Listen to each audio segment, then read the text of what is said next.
What's up, y'all? It's your boy Servant back in the hizzy. You know what I'm gonna have to do? I'm gonna have to get me one of those, what do you call them? Stream decks. I'm gonna have to get me a stream deck because we needed some applause on that right there. I'm getting a little bit better at this live stream thing. I haven't been doing it. I mean, I actually looked through how many live streams that I've done, and because really started this last year around this time. It would be almost a year. And last time we did a live stream was on Black Friday. Let me go ahead. I need to look at the chat. There we are. Is that the chat? You don't have an active public live stream on YouTube. Go live and we'll connect your chat in. I should have been live. Am I live? Okay, hold on. I thought I went live.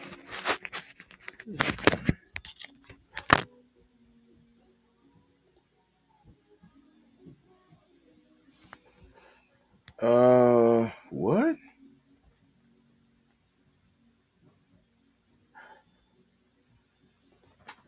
Is this the wrong one? Hold on.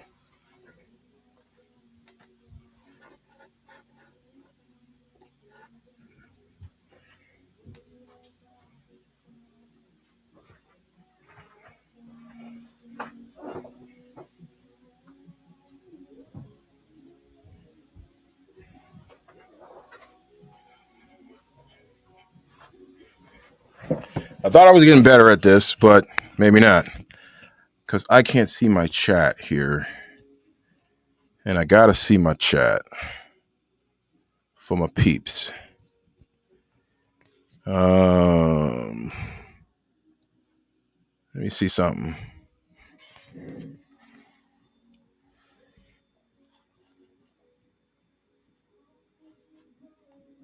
I mean, it's on. All right. Well, it looks like it's on, and I got you guys on my other computer. Can you guys hear me and see me? It looks like you guys can hear me and see me. I just can't see you guys' chat. And what's the point in doing this if I can't see you guys' chat?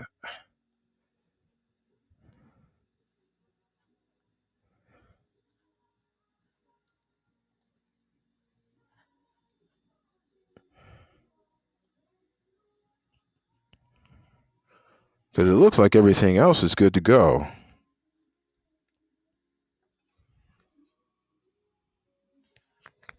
Yeah, it looks like I'm streaming and everything on that channel.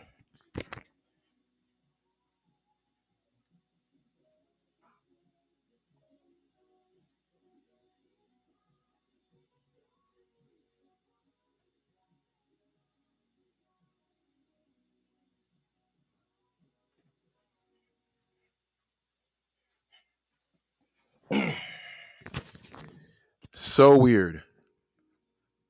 I don't know where my chat is, y'all.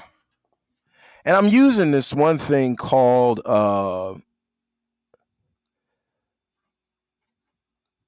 using this one. I don't use OBS. I use this one called Meld.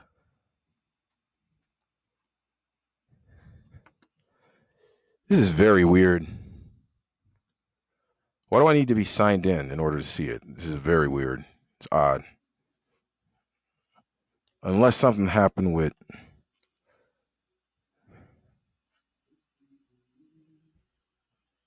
Okay.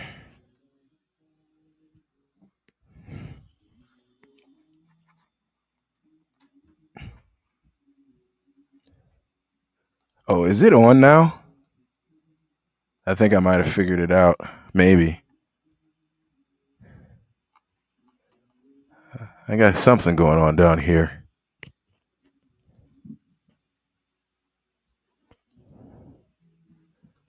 It looks like maybe I might be good to go. It looks like I'm on. Okay, well, I'll open that up and see what happens. And see if I can see you guys chatting here. Okay, it says I connected successfully. I just don't see anybody's chat. Okay. I mean, or nobody said anything. Or the chat is delayed. or something. Who knows? So I did see that you guys are over there, though. And again, I can see my other computer on the other side of things. Welcome, y'all. And I thought I had it together. I mean, I did. I thought I had it together. I'm trying to see this chat here to see if you guys are, if somebody can just put something in the chat for me just to make sure that this is working like it should. Because right now, it says I'm active, but I don't see anybody. I don't see anything in the chat. I'm going to get up one more time because I got to go over here to the other one to see if you guys are actually saying something. I see a little something from where I'm sitting right here. Yep, I just saw somebody do something now. Up there it is. Oh my gosh, that took forever. Oh my goodness, it just kind of like kicked in, right? Thank you so much, fellas, for getting that together. Welcome, everyone. Okay, I got you. Yep. Roku? I'm on Roku? What? I'm on Roku? Really? Let me guess. You can stream YouTube through Roku. That's what I assume. That's kind of dope. Shoot, you're on all kinds of different platforms, I guess, right? Okay, so it's very weird how this new meld thing works out, but it didn't take that long. It didn't take that much of a issue, and you guys can hear me, and that's all that matters. And I want to welcome you and thank you so much. I'm glad this is just kind of like a hangout. I just really wanted to relax on this stream, just talk about this, that, the third. I think your chat is a little delayed. Either it's a little delayed or you guys are just quiet. But that's fine, y'all. It's cool. I'm having a really good day today, and I mean, I haven't even really been up that long. God is good. I haven't even been up that long, but He has been really working. So thank the Lord. Okay, so this is a chill out session. We're kicking off 2026 with a couple different things now. I am going to talk about some stuff, but we're kicking it off with a couple different things. One of the things we're going to be talking about today is something that, I don't know, it's kind of heated. I don't know why, but yes, I do. Yes, I do. I do know why, but I don't know why. It's kind of one of those things, right? So we're gonna talk about AI in tabletop RPGs, which for reasons that doesn't make any sense at all. There's people losing their minds over this stuff. I don't get it, but we'll talk about that. I want to talk about just talk about film and wherever the conversation will go, right? We'll talk about all that stuff. First thing I want to do is I want to turn your attention over to, and I'm going to get this, and I don't even know how many. The one thing I don't know is how many people are, just because of this chat box and how small it is over here, but oh well. I redid my set. You see in the background here, right? So I guess it's over here. You see my Sentinel comics. That's supposed to be like a premium edition, which is weird because I'm going to show you guys something later. It's weird that this one is the premium edition. It really is. I don't get it, but whatever. And then you got up here, which you've got my a book that I haven't read yet. I've had it for years, but I think it's rather interesting, when it comes to the law and superheroes and all the stuff that they be like, smashing stuff up and all the rest of that stuff. Where does the law come into play? Now, you saw a little bit of that in Civil War. You see the law come into bear, right? That's both in the comics and in the movie. The idea of, you guys need to be reined in, is basically what they were saying. And there's a plus and a minus in terms of where you would be on that. That's a good question. Let's just throw that out there from the jump, right? Since I'm talking about it. So, Civil War. Are you Team Stark or are you Team Cap? Let me know in the chat if you're Team Stark or if you're Team Cap. Very interested to know this. I'll tell you, I mean, after I see you guys in there, I'll tell you what I am. But let me know a little something, something. And let me see. How long is it taking?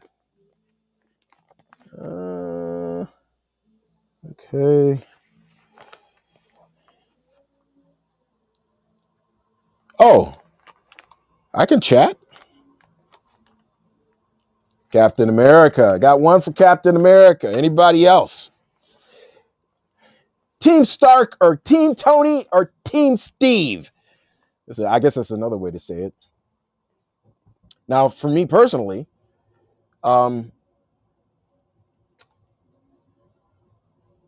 if it's a no-brainer for me. I mean, just the way that they came off, there's no way that I just didn't believe that Tony was buying that. Like, I didn't believe it. I just didn't believe it. I was just like, wait, what? Now I did understand the position. So don't get me wrong. I wasn't thinking that. I just thought that the way they went about it, I just thought that was crazy. It's like, I'm going to be under arrest? Are you serious? Like, it's a crime to be me? Because I think that's literally what they were talking about, right? We kind of got that going on right now, whether you believe it or not. Oh yeah, people are being arrested today, but I won't go there. I'm gonna try to keep it light, not too deep. I'll try to keep it light today. But I would have been Team Cap all day, every day. I gotta wake up in the morning and look myself in the face, and I have to live with my conscience. And there's no way I couldn't have done that. I couldn't have been on the other side. So sorry. I wouldn't have been active. I wouldn't have actively, I guess the way I would have handled it, I'd be like, nah, I ain't doing that. Kind of leave me alone. And if you didn't leave me alone, then I got to do what I got to do. That was my deal. That would kind of be my position on that. I wouldn't be trying to be, hubbub bub and all the rest of that. But if you're going to arrest me just because of me, okay, that's crazy. That's okay. That's nuts. But again, like I said, we already got a little bit of that going on right now. Okay, so I wanted you guys to see a couple of things. For some of you, and I know a couple of you who are already in the chat right now. Now, some people, just to let some people know who might be watching or whatever, this is when I do my live streams. I do my live streams for subscribers only. Oh yeah, and subscribers only means that subscribers are the only ones that can actually talk in the chat. So if you want to be a part of our monthly live streams, I only do it once a month. But if you want to be a part of our monthly live streams, then you gotta go ahead and you gotta be a subscriber. And you gotta be a subscriber for you gotta be a subscriber for a long amount of time, a decent amount of time. I've set it to where it's you can't just come in and be a subscriber for 5 minutes type of deal. It doesn't work like that. YouTube has this thing where you can do that. But I love to chat with you on our monthly live streams, man. So go ahead and hit that subscribe button and that notification bell too, because I'll be coming out with a whole bunch of other stuff as well. And my wife is upstairs right now. We're getting new carpeting today. The people are supposed to come here, I guess within a couple of hours. And I'm just looking at my phone here. Okay. Well, I guess they're coming in a couple of hours here to and we were getting this, like, my wife has just been on me about getting this carpet and getting this carpeting. And for the last week or so, just, I've been getting, telephone. What do you think about this? What do you think about this? What do you think about this? I'm just kind of like, I'm not gonna lie, I kind of got to a point where I don't care, man. Do what you want to do. I mean, it's not like we decided, like, years ago. We decided that, okay, I'm in the basement 90% of the time, right? She's upstairs. So I decided, I said, like, she used to want to come down here and do all this stuff, and I was like, okay, let's stop this. Downstairs is mine. I make the decisions for downstairs. Upstairs is yours. You can make decisions for. I will go with whatever you want to go with for upstairs. We've been living like that for a long time. So when she's asking about this carpeting and stuff, for me, I was just like, just get the carpet, But she wanted my input and stuff. And at first, I was like, okay, we'll look for it and whatever. And my wife is a little bit, what's a good way to say this? Enthusiastic when she, like, latches on to something, right? So after a while, I was just like, I don't care. Get the carpet. Get the carpet. All right. What are we talking about over here? There was a very short-lived sitcom a few years ago about an insurance company that specialized in superhero defense products. Really? And it was a sitcom. It was a sitcom? That's weird. Superhero Aftermath. Do you guys remember the comic? This is a long time ago. They might still be around in the comics, but I don't collect comics. I don't collect modern comics anymore. But you guys remember the comic called Damage Control? They had, like, in New York, they had, in Marvel at least, they had a comic where they would deal with the aftermath of all of these, like, big battles and, superheroes coming in and whatever. So it was just normal people, coming in, having to rebuild what, somebody smashed through and all the rest of this stuff. Now, I don't think I ever read one of the comics, but it just kind of dealt with, I should say, the other stuff that we don't think about when it comes to, being a superhero. I think another thing that we don't think about when it comes to being a superhero is we watch this stuff and we're cheering for him, we're saying rah rah rah, but I really don't think that we understand the pain. Like, remember in The Dark Knight, Alfred and Bruce are down in the place where they kept the Batmobile and everything. He took his shirt off, and his back was, like, tore up from the floor up. And I was like, there it is, right there. The pain that's involved. Getting bitten by dogs, getting stabbed, getting all of this stuff. Getting sliced, getting hit, getting, bruised. Your body would take a beating. You ever see some of these football dudes, after years and years and years of being down in the trenches, their body takes a beating. I can only imagine what happens with someone who is a superhero. Now, obviously, they probably have, depending on who they are. Like, if you're Cap, then you've got some crazy healing factor, and you just, you can shrug it off, just like the Hulk or somebody else. But I'm talking about people like Clint Barton, right? He's just preternatural with a bow and arrow. I mean, if he gets hit, he's feeling it. He's definitely feeling Black Widow, Daredevil, The Question. These cats are feeling it if they get hit. So I think it's interesting. Just a couple of things that we normally just don't really think about, the psychology and the things that they have to go through. we would say that we want to be a superhero, but really, and this is what I like to do in my superhero campaigns, it's not just about going around and beating somebody up. It goes a whole lot deeper than that when I run a superhero campaign, because it is much deeper than that. The problem is that you don't have enough people who are emotionally aware to actually get into a character to play the different nuances and problems that superheroes have, depending on who they are, and actually building that before you even play a game. That takes time, and it takes an amount of social awareness that a lot of people, and it also takes some vulnerability that a lot of people just aren't willing to do, and that is sad, because this is the strength of tabletop RPGs. Uh, I just think that it's not just a game. It really isn't. I know there's some people who like to say that it is, but it really isn't. It's not. It's a great. It's If it was just a game, then you wouldn't have corporations, flying in GMs and paying them thousands of dollars for team building exercises and all the rest of that stuff for tabletop RPGs. So it must be a thing if you know how to use it.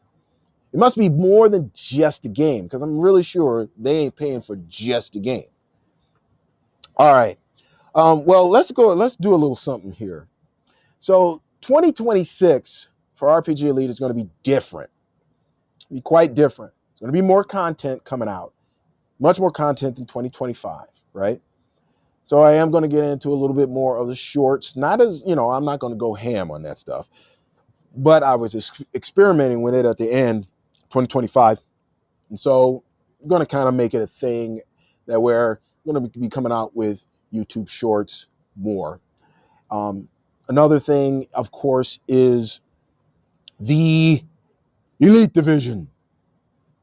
The Elite Division, y'all. And if you haven't, and where's it at? Here it is. So if you haven't already, if you don't know what's up, RPG Elite has a YouTube membership. That YouTube membership is called the Elite Division. I want you to go ahead and I want you to check it out. Now we can go over here and we talk a little bit about this. So these are the 3 tiers for the Elite Division. I have so much planned for that. So much planned. But you got your support crew there. You got your elite operative, and that's really where it starts to get juicy with the extended content and with the solo RPG broadcast and all the rest of that. And then you got your command unit. Gosh, I absolutely love this graphic. This graphics is dope because it just really describes what the content behind the scenes. Number one, it's longer, right? You guys been here for a while. You guys know I don't do any videos longer than 20 minutes on the channel. So it's much, much longer. But there are some videos that I will do that support crew will be able to see. And you'll be able to get in on the polls. There's members only polls and things like that. Your loyalty badges, intel drops, just kind of like tips and stuff on the community tab here on YouTube. So there's a lot of different things that I'm going to be working on. And when I work on the stuff behind the scenes that is in the Elite Division, that stuff, it goes for a long time. And I work on many things. And I'm working on something rather special right now. And I'm not going to tell you what it is. I'm working on a couple of things that's rather special right now, but I'm kind of keeping it on the DL. So, and I know right now I'm coming in probably with a little bit of a delay because that's how YouTube does things. But anyway, does Sentinels deal with that at all? I've been playing Pendragon that has a trait system that really drive the player knights. Would be interested with a superpowered setting. Sentinels of the Multiverse has a very interesting system.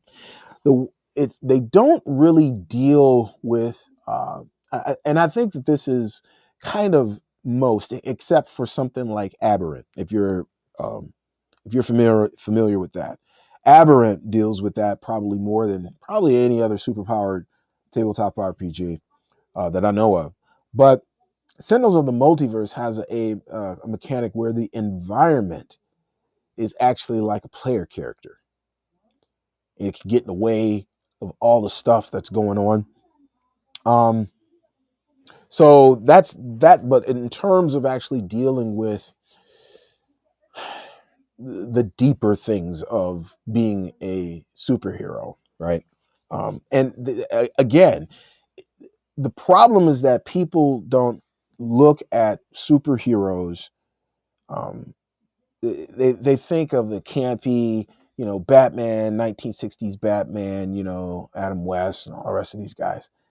That's not it. And it took people like Frank Miller, Alan Moore, it took people like them to, in the 80s, to be like, yo, no, it's kind of serious, this whole thing, and to bring it down to a human level, because they are human, some of them, but even the ones who are not. I mean, there's a certain element of that, the humanity that you have to deal with as a superhero.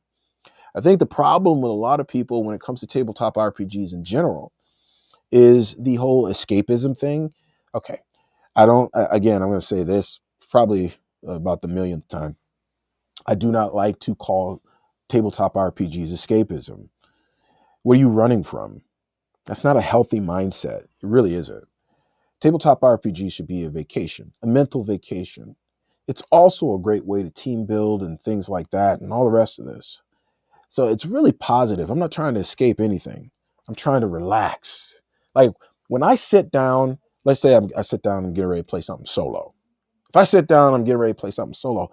I get into this chair, which is extremely comfortable, by the way. I know I say that all the time, but this chair is really comfortable. I sit down in this chair, in this place right here, and I'm just like, this is my kind of space, man. It's kind of like I kind of get myself prepared and ready. Let me show you something that I just bought. Gosh, this is just the other day, right?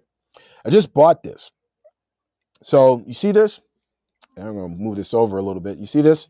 This here? Just bought this, right? And you know what I bought it for? Outgunned. I decided that I was going to, and oh man, this thing is, okay, that's kind of straight, isn't it? Okay. So I decided to buy it. It's a giant pad, it's a giant mouse pad. But I saw these and I was like, oh, this would be dope because kind of the whole, cinematic action thing. And when I'm playing Outgunned, playing Jacko, right? And I was looking at this rifle. I was like, oh my gosh, that looks like the rifle he uses. Because I actually went online to find the rifle that he uses. I was like, oh, this looks like the rifle he uses. So I got this. I went out and also about these dice, because I can't find the dice that go with Outgunned. The custom dice are hard to find. And so I just went out and bought these dice. They were red dice. And you're going to be playing 6-siders anyway. It comes with a little dice bag that I got. But I bought these because it's got these little things for the 6.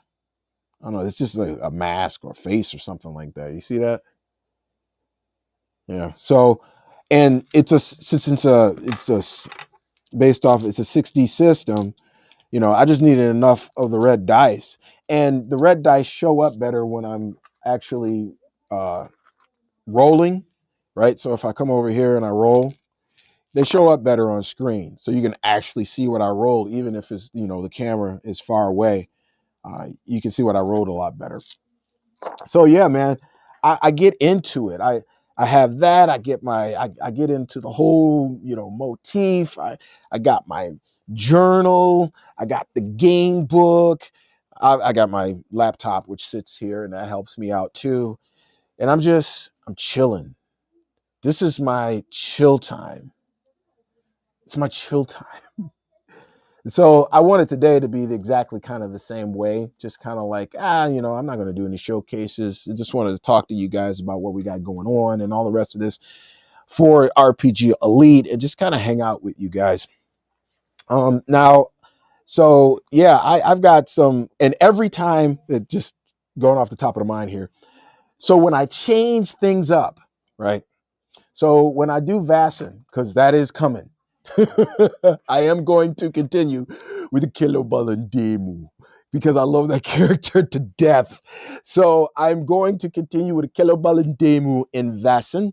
And I'm also going to be doing for the solo RPG Chronicles, I'm also going to be doing Jago Bullseye.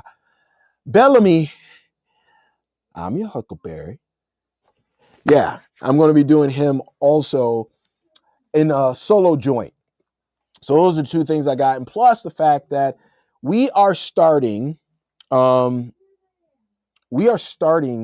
adventure. I got adventure. I have the adventure for Outgunned. And it's the same system, right? Same 60 system, 3 of a kind, 2 of a kind, 4 of a kind type of deal. They just change up the genre, right? It's the same. I'm pretty sure it's the same thing that's going to happen with superheroes, Outgun superheroes. Probably same system and everything, but they just change the genre, and different rules probably as well as far as how things work, especially for powers and things like that. But okay, where was I? Oh, so I was these giant. I love these giants because this is the second one. You guys have been around for a while. You guys saw my other one. My other one is a world map, right? And I'm going to switch it up every time that I do a particular video. So for Vaesen, I'm looking to make a custom one to where it's Vaesen, maybe a face of a Kello on there or something like that. For real, y'all. That stuff makes me smile. And I have fun doing this, right? Really have fun doing tabletop RPGs in general, but I just think of them differently than most people. I really do. But I have a ball and I have a blast. So if you're going to be coming around and watching my videos, watch when this changes up. So watch when this changes up right here, right? If I have a certain theme or something like that. So when this is down like this, I just wanted to show you this because I just got it, so I haven't shown it yet. When this is down, it's Outgunned Jacko time. When I have something else like Vaesen, it'll actually be Vaesen. That's what I'm looking to do. I'm going to do a custom one for Vaesen because, oh my God, I love that game. Anybody familiar with Vaesen? I know you're probably familiar with Vaesen because I've talked about it, but I'm talking about actually playing the game. Have you ever played the game? Like you get the supernatural, supernatural kind of horror vibe that it has going on. I call it more supernatural than it is horror, even though some of that stuff is horror. I mean, I'm going to keep it 100. Some of that stuff is horror. So it's kind of a slash between the two. It's definitely supernatural. But love that game. Adore that game. So you're going to be seeing that, the change up on my sheet here, just to kind of keep it theme appropriate. Somebody says, yes, I own it. Oh, yeah. Oh, for shazy. Now, what you think about that game? Again, one of my top 3 favorite games of all time. It blindsided me. It just really blindsided me. I was not, I was just covering the game. They sent me the game and I was like, okay, I'll cover it. I started playing it and I just fell in love. It's just, I just fell in love with that game. I love that game. Yeah, it is. And you want to know something? Now, again, let me keep it one double odd, okay? When I do the solo sessions, the long solo sessions, the ones where they're like an hour or over an hour or anything like that, that's not going up on the channel. Again, I don't do videos on the public channel for longer than 20 minutes. That's going to the elite division. And that means that gives me some time to do a whole bunch of extra stuff in there that I want to throw in there for y'all. I just like doing that stuff for you guys. For real. I like serving you guys in that capacity. 'Cause I want you guys to have as much fun with this stuff as I do. I mean, I get really geeked about it. I mean, I really do. I get geeked about because of the story, right? It's not the game and the setting helps. Yes, of course. That's why I like Vaesen. The game and the setting helps. I love that game. I adore that game. I adore that game. Wow. I'm just thinking about how I came. It just really blindsided me. I am not lying. I was just doing a video for Free League, right? And they sent me the game. I said, hey, go ahead and send it to me. And they sent me the game. And then I started playing it. And I'm hooked.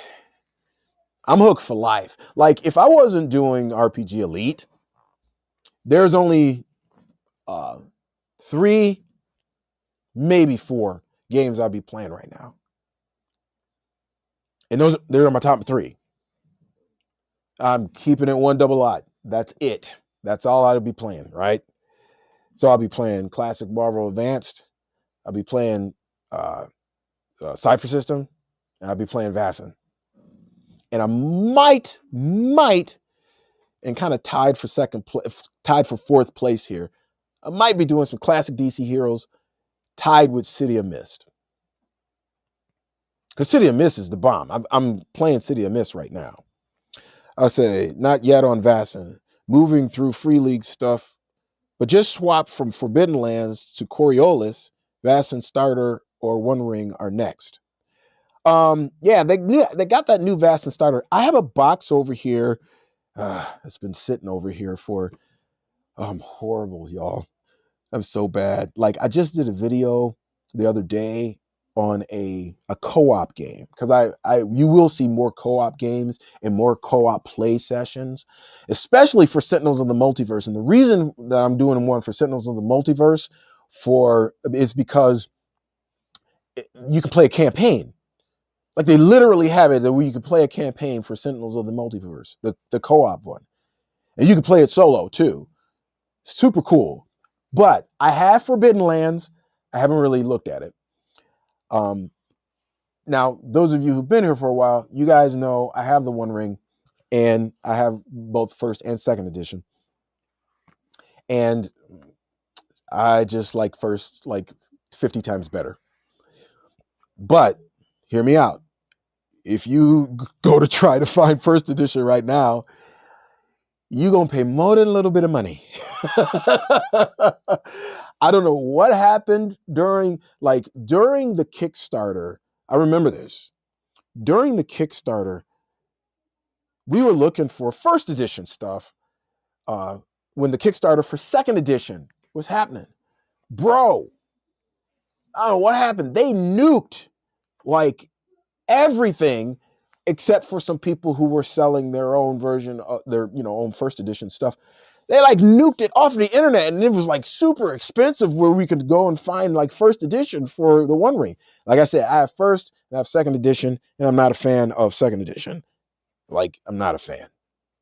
So we play 1st edition, and we're about to end that up entirely because we're about to go ham. And we're about to go ham on. I probably should have had the game out. Let me know if you guys want to see the actual game in my hands right now. But I just made an announcement yesterday because we're getting ready to slide on into Mutant Year Zero. For sheezy. Oh, I got something going on over here. Where does Traveler sit on your list? Traveler is it's a cool game. It's like one of those games I can have a lot of fun playing. But as a fave, like, put it this way, if I wasn't doing this, right, and gone in some place and somebody had asked me and be like, yo, and it's people that I know, and it's people that I know that I, play with, something like that. And they said, yo, or even if my players just all got together and said, hey, man, would you mind doing, running Traveler? Yeah, I'd run Traveler in a heartbeat. Not a problem. Now it depends. Are you talking about Mongoose? Or are you talking about classic? Or there were, like 3 or 4 other different iterations in the middle there. Mark Miller's Traveler and all the rest of that stuff. But let's just keep it to the very classic Traveler or Mongoose. Which Traveler are you talking about? I play either. Which one would I prefer? Wow, that is a good question. I don't think I do. I don't think I prefer classic over Mongoose or Mongoose over Travel. I don't. I think obviously they've expanded it a little bit and changed some things for Mongoose, and I get it. And I've got a ton of stuff for. I got a ton of stuff in PDF for the classic version, and I got a ton of stuff in PDF and in hardcover for Mongoose. I would play either or, but and I would have fun doing it because I like the genre. I do. It's just not a fave of mine. It's not Vassin. You give me a choice between Traveler and Vassin, it's a wrap. I'm on Vassin 24/7 all day, every day, twice on Sunday. I'm not playing. I'm for real, y'all. You are a bigger fan of classic. Not really. Between the two, and after I did that video on it and looking at Mongoose, I think they, not really. I'll do either. I like to look through some. I haven't really looked through a lot of the Mongoose stuff that I got, and I really like to look through that. But I think they've done a fantastic job over there, and I think Mongoose did a fantastic job. So I would do either or, man. I mean, you can work with either or, and they're kind of, you can work on stuff and they're kind of interchangeable. Kind of. not completely interchangeable, but kind of, sort of. I like Traveler. I mean, I got a lot of games, y'all. More games than a little bit. Yeah, I when it comes to Traveler, like there are a couple science fiction type games that like, for example, how about classic Alternity? I got just about everything for that. I still haven't played that. I have just about everything for that because I bought it on, there was this guy over on Reddit that was like, he was literally giving it away.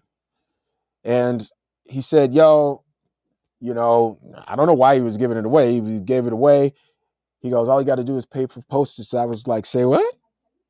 I was the first one in there. I was like, oh yeah, you can pass that on my way. So he went, he did the postage for it. He told me it was like $40 or something like that. I was like, bro, what you doing? I was like, no, bro. No. How about we do this? How about we do media mail, USPS, and save a brother a little chatter. He was like, okay. So he did it media mail, and that stuff, I had a stack of stuff. I think I showed you guys that stuff before. I have a stack of stuff for Alternity, first edition. $15. That was the postage. $15. That stuff is worth literally hundreds of dollars right now. He kept them in pretty good condition. So that's another sci-fi game right there. There's Coriolis. Whether you're talking about the Great Dark, which just came out, or you talk about the classic. The classic, I don't even think they're selling that anymore. I have the first edition. They call it first edition. That's first edition. The one that's just Coriolis is first edition. And Coriolis, the Great Dark, is basically second edition. And again, I have a box over here of some Free League stuff. And it's been sitting over there for a while. And I like to do unboxings and I like to record those. So they just sit over there until I can get to them. I forgot what's over there. I might have the Vaesen starter set in there, I think. It's been sitting over there so long, y'all. I don't even know now. I forgot. But there's one over there from Free League of one that I asked for. I'm pretty sure it was Vaesen stuff.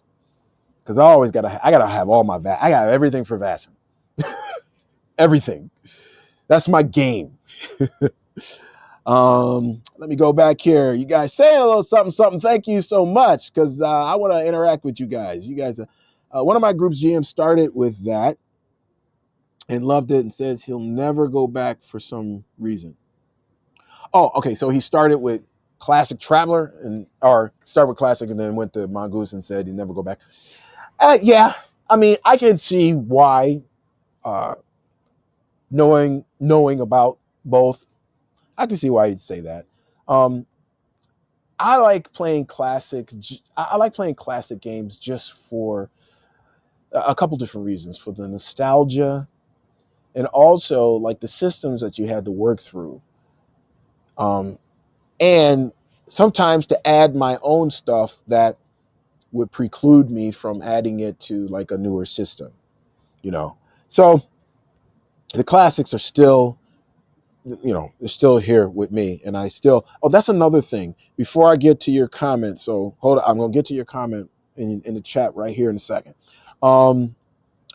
But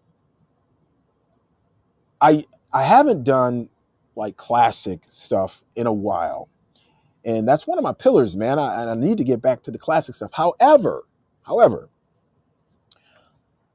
I want to know, and this is mostly for you guys who are part of the. Let me do it right now because I can do this. I can plug the Elite Division. Join it. Would you guys want me to come back with? You remember the deep dives that I used to do in the classic games? I used to go real deep. We go into one section. I did one for Traveler. I did one for Gamma World. I did one. That stuff is still getting views today. I did one for Top Secret, first edition. Whew. Oh, this is a rough game. Oh man, I didn't know what I was getting into for that one. That's rough. But and then I started on Dark Conspiracy, man. I used to just take, sections, just get deep down into them. So would you guys want to see me actually come back with that for the Elite Division, right? Because, let's put it out there too. But understanding that if I do it on the public channel, you got 20 minutes and you're not going to really get it as deep as those who are part of the Elite Division. Because we go deep. You know what I mean? Let me go up a little bit. Thank you so much, y'all. Because you guys are getting a little active over here. This is actually scored a copy of Starfinder with several supplements, Urban Shadows, second edition, Tales from the Loop. For only posters from someone on Discord. Ain't that crazy? Right? They be giving away. I got Tales from the Loop. I got a lot of stuff for Tales from the Loop. I don't have everything, but I got a lot of stuff for Tales from the Loop. My only beef with Tales from the Loop is like the age cap thing. Like you can only be 15 years old, I think is the top age. I'm just like, what? I don't get it. Right? I love to switch over to something like the Electric State, which I want to do that too. And that actually has a solo system built into the game. Like it's in the back of the game and it tells you how to run it solo. So that was pretty cool. First time I ever seen that. Okay. It says here, my friends and I have been playing the Mutant Epoch. Very strange game. I have it. I saw it. Okay, well, I'll keep it there. It's a very strange game. I call it post-multi-apocalyptic. I've made some really great characters for it, though. Yeah, I saw it. I have it. Just wasn't something that I felt that I was like, ooh, I should cover that on the channel. I like the deep dives. Your Gamma World series is how I discovered your channel. All right. My man, K. What up, bro? Yeah, those took a lot of work, right? I mean, how many videos was Gamma World? I think it was like 40. Like actually 40 videos for that, 29 or 30 something for Traveler. I enjoyed Gamma World and I enjoyed Traveler. No lie. Really enjoyed putting those together. I have a lot of classic games. You know, the Morrow Project, third edition. Um, Obviously, classic Marvel. I know you guys are probably wondering, you say that's your favorite game, but I've never done a video on it. In the 4.5 years I've been doing this, I've never done a video. You want to know why? Because if I do Marvel, let me say this, it will be the longest deep dive I've ever done. It's easily going over 40 videos. And that's why I've been holding off. That is going to be long. That's my favorite game of all time. And I am not letting anybody kind of limit me on, like the algorithm or, people. I'm going hard in the paint if I decide to do like a deep dive series for classic Marvel. I'm just saying, y'all. So that's why I've been holding off, trying to get some other games before you guys, especially some of the other classic games. Remember, we were talking about earlier. We were talking about um, the science fiction Star Frontiers. I got that too, not the original, but I have a PDF of it. What are some other classic games? Let me think. I'm trying to think of the games that I have. Most of these are PDFs. I do have a classic version of Twilight 2000, the actual classic version, first edition. Yikes. That's all I got to say. It was something else. I do have fourth edition Twilight 2002, and that looks pretty darn cool. I'd love to get you guys up on that and maybe do kind of like a long showcase behind the scenes for that. Or not even behind the scenes. I might even do like just a live stream just for that game because it's kind of worth it, to be honest. They did a really good job on that, by the way. Let me see. I would be interested in some classic stuff. A couple of my local bookstores have decent stuff, and it would be nice to have a contrast between editions. True. I just got One Ring, One E there on the cheap. You got away. Yeah, if you got it on the cheap, then God bless you. We stayed with first edition. It was for myriad reasons that we stayed with first edition, because we had a big discussion about going from first to second and the problems with it, and I was putting stuff up for everybody to see, and just I believe first edition is better than second edition for that game. And the only reason I'm talking about is that used to be my third favorite game, and then Vastin came in and kicked it out. It was like it was over. OVA after that. So yeah, man. Traveler and Gamma World, man of culture. Oh, I got more. I got more, brother. I got more, bro. You know what I'm saying? I got, like I said, I got the Morrow Project. I've got Star Frontiers. I've got Top Secret SI. Now, I like that edition of it. Top Secret First Edition was, but Top Secret SI was the one that I had. Now, I had a couple of things for it. I actually had that game. I don't know what happened to it, over the years. Stuff, goes here and there and everywhere. But I still have some modules for that game and everything. I want to do Top Secret SI one. What else do I have? Oh, man. Name some games, and I'll tell you if I have it. I think that will be better because I got too many games. Obviously, DC Heroes DC Heroes First Edition, DC Heroes Second Edition, DC Heroes. Wow, I got a lot of DC Heroes. I just realized I got a lot of DC Heroes. Let me see. What else do I have? Um, Well, like I said, just shout them out in the chat and I'll tell you if I got it or not. They also have a couple different L5R versions, and I got okay, I don't know nothing about those games. You know what I do here, y'all.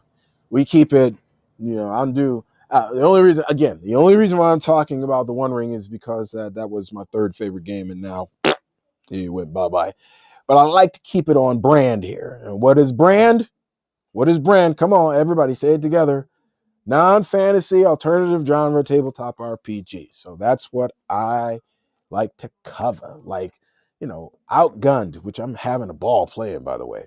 Outgunned, Alien, Coriolis. I'm going to be off the top of the mind. I'm going through my collection of games in my head, but most of these are going to be free league because I got just about every game that they've ever come out with, and I'm not lying. If I don't have it in hardcover, I have it as a PDF. I have most of these in hardcover. But Vaesen, City of Mist, Otherscape, Ascendant, it was doing so well. Anyway, that's what I said in the video when I did it. I was like, oh, I was doing so well. And then it just got, I was in there. I was rooting for Ascendant. Anyway, Absolute Power, Blade Runner, really dig Blade Runner. And I did not like the movie. Well, it's not that I didn't like the movie. It was meh to me. And it still is. I didn't like the what was it, Blade Runner 2049 or 47 or something like that. I didn't like that. I couldn't get through that. It's a Jared Leto thing. I just don't like anything that he plays in. Sorry. Do you have the Without Numbers game by Kevin Crawford? I know it's not classes, but I do like his books. Yes. I have Cities Without Number. I have Stars Without Number. And there's another one. Help me out. Stars Without Number, Cities Without Number, Ashes Without Number. Is that what it is? Is that his post-apocalyptic one? I have those three, right? So I have Cities Without Number. Cities Without Number, for those of you who don't know, that is his like cyberpunk one. Then there's Stars Without Number, which is a straight science fiction. And then there's Ashes Without Number, and that's his post-apocalyptic one. I have those three. Yes. And I highly recommend them, by the way. They're not classics yet. Classics to me is 20 years or older. But they're really cool games. I had started like a kind of solo joint for Stars Without Number I was actually testing out a piece of software, to be honest. But I was really digging the system and everything. I really liked it. I enjoyed making characters for it and the whole wop. All right. Now, this is what I'm going to do. Now, I know for those of you who are part of the Leet squad, you guys are going to hear from me more in 2026. Not a whole lot more, but once a week instead of once a month or every 2 months or whatever I was doing before. But I'm only going to focus on like one thing in whatever I send you for that week. So it's not going to be a whole bunch of things like I did before. It'll just be one thing that I'll show you guys. And I'm coming back with the giveaways. Now I still can give away stuff. But I'm coming back with giveaways for my Leet squad. And let me show you some of the stuff that I am going to be giving away, because I am going to be giving away some stuff. Yeah, the Worlds Without Number is the fantasy one, and well, like I just said, non-fantasy, alternative genre, tabletop RPGs is what we focus on here. But let me show you guys what I want to show you guys what I'm going to be giving away this year. These are just some of the things I'm going to be giving away. I'll be giving away some other stuff, but the plan is to give away this stuff this year. So let's go through this, and it'd probably be better if we move over to here and we check this out. All right. So let me go ahead and put that like that so you guys can see. So I actually did a video for this one, and I can't see. I can't see how I'm going to use this for anything. But this is a dice spinner, is what it's called. So this is a dice spinner. Yeah, it'd probably be better if I switch it over to a bigger one. So it's like this. So this is this dice spinner thing. See that? It's pretty disturbing. No, no, it's I can't. It's a novelty thing, obviously, right? It comes with a bag. It'll come with a bag. It's from CZY or CZYY. I like those guys. Really got a great relationship with them. And I can't see myself using this like ever. Not even as a novelty thing. So I'm giving it away. Yep, I'm going to give it away to somebody in the Leet squad, of course. Again, this only goes to the Leet squad. So it's going to come in this box right here when I decide that I want to give it away. I got to keep looking up at my camera, overhead camera here. So I'm going to be giving this away sometime this year. So that's one thing I'm going to be giving away. Another thing I'm going to be giving away. You guys know that I've been getting into a lot of solo play stuff. So another thing I'm going to be giving away is a journal, an actual journal. And this one has a key. And yes, this is real leather. Or is it faux leather? I forgot. I think this is real leather. And this is what it looks like on the inside. See how it's binded by the leather here? Leather loops. Right? It's 200 and something pages, I believe. Now, the key here, I said the key. Anyway, I'm going to be giving one of these away. I think this particular one, I grabbed the wrong one. This particular one with the key I'm keeping. I'm going to keep this. But all of them, and I'll show you the other one that I have. I have a smaller version of this. They are all made of the same. You got the same material on the inside right here. Now this one's got a latch on the side there. And yep, like I said, I'm going to be giving this one away. And as you can see, pretty much the same thing. Now, just so you guys know ahead of time, when I'm doing these giveaways with stuff like this, you got to be in the United States. So sorry. You know how it is, y'all. You know, posters be killing a brother with, you know, and also with the tariffs and all the rest of this stuff that's going on. So, yeah, I am going to give these away though. And not this one. This one, I have another one that's this size. But I'm not giving that away. That one that I just showed you is mine. But now there's another thing too. When it comes to those journals, for the love of all that's holy, do not use a ballpoint pen on those if you win. Please. That is for fountain pens or gel pens. And it does matter what kind of pen that you use, even when you're writing. That's a new thing that I kind of been getting into. And I have a fountain pen, I have gel pens and everything. It matters. It really does matter. You don't want to use a ballpoint pen on those. It's just going to tear up those pages. It really is. I'm using you can even use those for like, and let me go ahead. You can use these for just as a prop, right? And what you could do is you could take it, right? And you, instead of actually writing on the pages, you can just slip a piece of paper in there and say that that's one of the pages, you know, and write it on there for a prop for your live sessions. And that way, you know, you kind of keep it pristine, you know, looking good.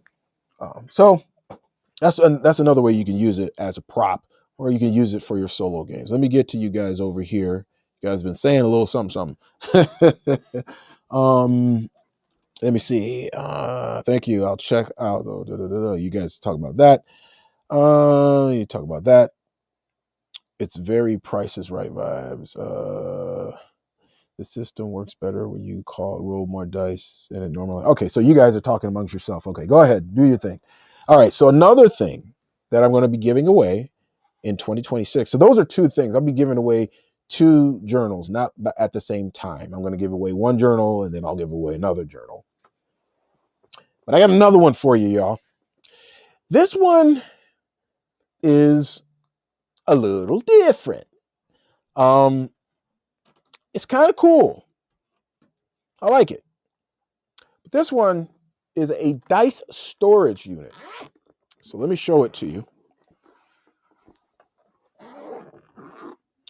And it's kind of like got the alchemy. It's like an alchemist thing going on, right? So this is the, the top of it. And you got your little alchemy stuff right here. And then on the inside, you have these, and you can put your dice in all of these here, like this. And it's got some at the top too. Now, I have something for dice storage, and I have enough. And for me, easily, yes, I could keep this. I could. I don't want to. I want to give it away. I just want to bless somebody with it. So again, as I'm going through this stuff, Leet Squad only. So if you don't know how to join the Leet Squad, let me go ahead and show it to you right here. There is the link to join the Leet Squad if you want to get in on this. Like I say, this is just 6 of the things that I'll be giving away. It's a monthly giveaway type of deal. So I'll let you guys know in the first, the first email of the month. I'll let you guys know, and then by the end, I will have drawn, a winner chicken dinner. Okay. The last one that we have, we were just talking about this just a second ago. I'm going to be giving away a copy of Sentinel Comics. Now, this is what I don't understand. Okay, so this is nice, very nice. Full color on the inside, as always. I think this thing is a lot of pages. Yeah, this is like 440 pages, man. So this is real deal. Man, still got that new book smell because I haven't really done anything with it. Now, this is the kind of like normal edition, I guess you would say. And that's what I don't understand. Because when you go over here and you look at this one, you're kind of going, okay, you just got that plain Jane kind of thing. Really? In comparison to this here, when it's full color and the whole wop, you got this going on. Really? You would think that this would have been like the deluxe or something, that the plain Jane one would have been. But it's got this kind of foil lettering on the front. I guess that's the reason why. I mean, if you look at it back here, it's got that. This is kind of foil lettering or whatever. Okay, whatever. I don't get it, but yes, this is what I will be giving away this year. I'm going to be giving away this. I'm going to try to work with some other publishers too to give away some other stuff. Free League, I want to give away some Free League stuff if possible. So yeah, I just wanted to give you guys a heads up of what's coming down the pike for the Leet Squad. You guys, everybody's going to get a chance. Everybody's entered. If you're a part of the Leet Squad, you're automatically entered. All you have to do is stay part of the Leet Squad. And it's not just to have people on my mailing list. I want you to be on my mailing list because you want to be on my mailing list, because you want to support, because it's more than that that's going on. And it's more than that as a perk that you get for being a part of the Leet Squad. There's more than that. So let me see. Are those vials glass or plastic? Plastic. Yeah, plastic. Let me pull it back up for you. Man, if they were glass, that would be crazy. But nah, they are plastic. I'll pull one out for you. Which might be better for you, I mean, especially if you got kids and they get into stuff. But yeah, it's plastic. You know, let me use these dice over here and just show you how it looks. You know, just so you get an idea. And you can only put so much in there because the cork is kind of big. So I probably can put one more in there, but see, that's what it looks like. And you've got 3, 3, 8. So there's 16 of these. And so here, these are kind of like medium-sized dice. They're a little small, and I'm fitting, looks like 7 dice in here. I might be able to fit 8. Let me look. Probably not, and for it to go down all the way. Yeah, see, it won't go down all the way. It'll just come out, and then you'll have dice all over the place if you got too many dice in it. So yeah, looks like about 7 there. For the bigger dice, probably can fit about 6, something like that. And then just slide in here like this, right?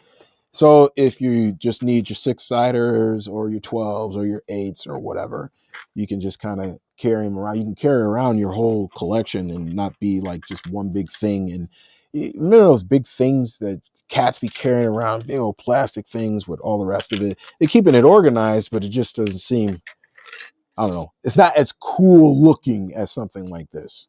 But yeah, I'm definitely giving this away. Don't know when.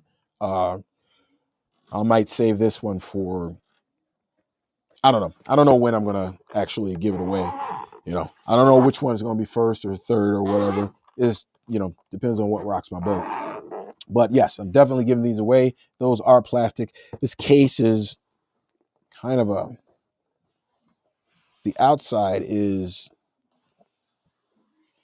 the coating is, if you keep, some people be beating up their stuff. Kind of feels like it feels like rubber. I don't think it is though. But the inside is kind of like more of a cardboard thing going on, is what it feels like that really hard cardboard, and it's just kind of coated over with that stuff. But yeah, you can carry this around wherever you want. But that's one of the things I will be giving away this year. I've got inventory that I want to bless somebody with, and I'm sure that I will get some other stuff to give away this year. But again, Leet Squad, because Leet Squad are my peeps. Those are my people. Those are the people who, I really love them. I love the fact that they support me. Obviously, some people from the Leet Squad are part of the, okay, yep, I'm going to do the plug again, y'all. The Elite Division, dun, dun, dun. So thank you for your support over there. The more that I can do, the more that I can serve you guys. This is what I look at this as. I look at it as a service. Obviously, staying on brand with what it is that I'm good at and what my philosophy and what I like to do. But yeah, I haven't taken any sponsors or anything like that because there hasn't really been anybody that I have, been like, I got to use stuff in order for somebody to sponsor. I have talked about things, but I've talked about things because I use them. Like this chair that I'm sitting in right now, which is super comfortable. I've talked about it several times because it's super comfortable and I'm not lying, right? So this is a great chair. This is a GT racing chair. It's the plain old black one. And it's super comfortable. I got another chair. They took the price down, thank God, because when I first got it, it's like $699. I was tripping. I was like, what? For a chair? Really? Tripping out, man. But yes. So that is another thing that I have going on. But Mutant Year Zero is, you'll be seeing a little bit of our campaign. So that is a campaign. That is something that I'm going to be doing. That's supposed to be for people from the core.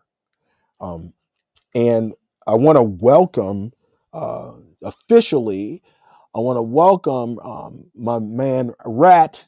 He called Rat and F, but I just call him Rat, over on the Element server. He has just joined the core. And so, yeah, having a lot of fun. Played Numenera with us a couple weeks back. Having a lot of fun with that. So we're getting ready to embark on a new campaign here with Mutant Year Zero, and I'm looking forward to that one. I don't know what it is about post-apocalyptic settings, but I just love them. I just get into these settings, man. I really do. I like them. I like them a lot, you know. But yeah, if you listen, if you want to see something on the channel, the public channel, or if you're part of the elite division, you want to, something you want to see. I take this stuff to heart. You can put them in the comments and stuff like that, or go back and reread the chat or something. Let me know, man. You know, if it's something that I feel that I can do, because I'm quite busy, but if it's something that I feel that I can do, and it's not too, work intensive to that degree, maybe you want to cover something and it's on brand. Always make sure it's on brand if you have a suggestion. And on brand meaning non-fantasy, alternative genre, tabletop RPG. So that's anything except traditional fantasy. Then it's, or something to do with the RPG Elite philosophy. If you have questions about the RPG Elite philosophy, people just misunderstand that left and right. And I have done, oh gosh, I don't know how many videos I've done on the RPG Elite philosophy. I've just done a lot on it. And I'm, at first Tuesday of the month, coming up next week, we're coming into implementation. How do you implement the RPG Elite philosophy? Really going to go in on that. I probably should have did that first, but I really wanted to define it because, nobody knew who I was. And talk about RPG Elite philosophy. What the heck is that? Used to work at an office and really loved the chairs.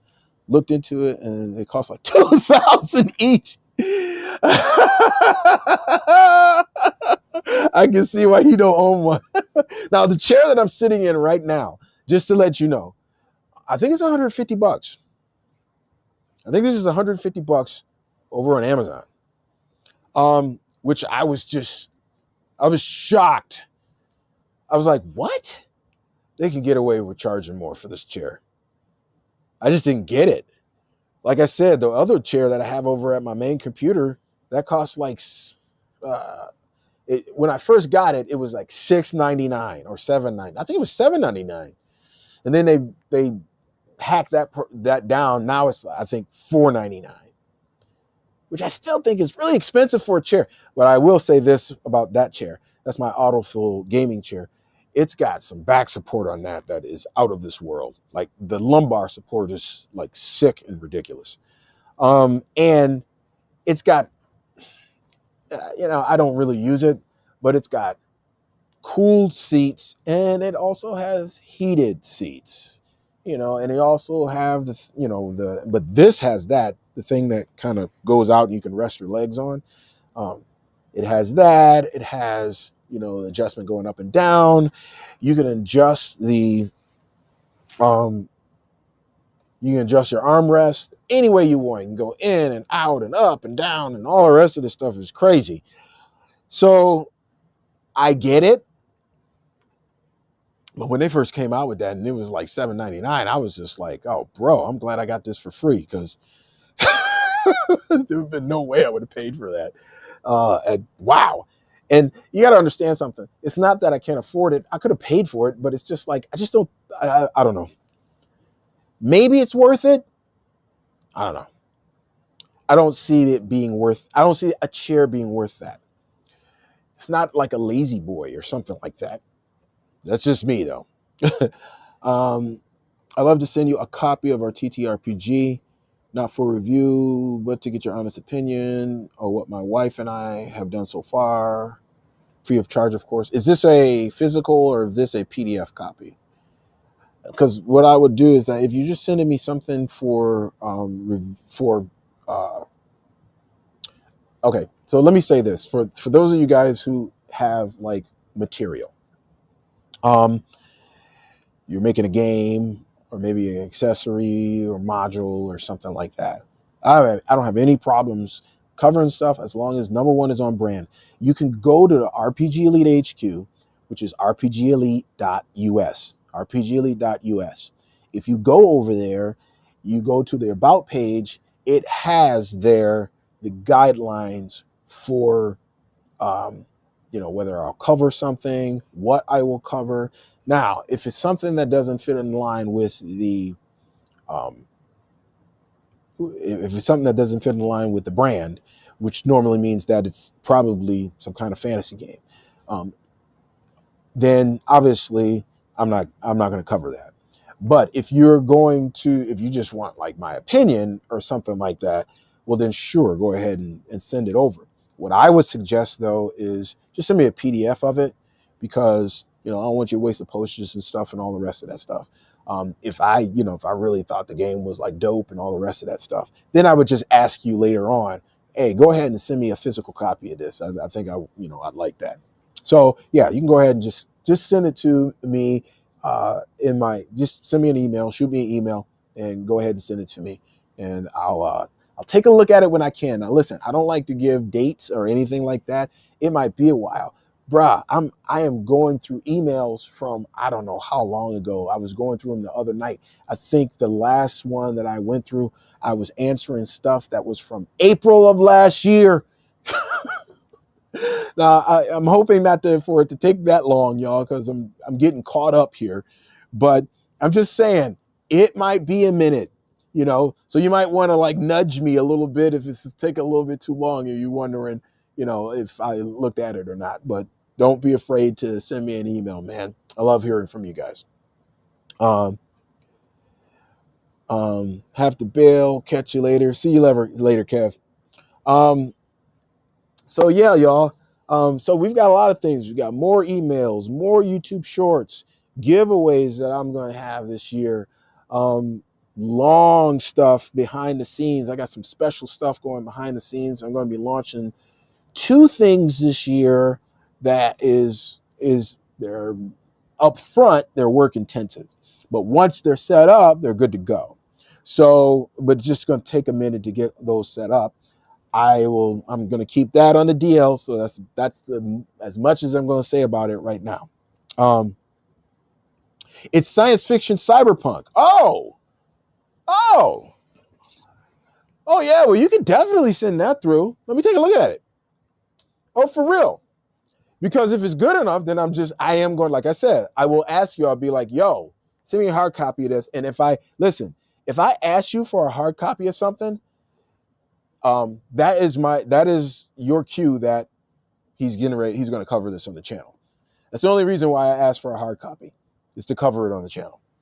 So if I do, then you're in a good place. But send me a PDF first so I can take a look at it, see what it looks like, all the rest of the stuff. So yeah, but it being like that sci-fi cyberpunk feel, baby, right up my alley. I need some really good. I've been looking for steampunk stuff. Now we did a what do we do? We played Dishonored, the tabletop RPG, when we were doing the tryout for Rat, for the core. And I thought I wasn't running it. We really didn't get the chance to really go into the system because it was more of a tryout. But it's hard to find some good steampunk tabletop RPGs. I've looked.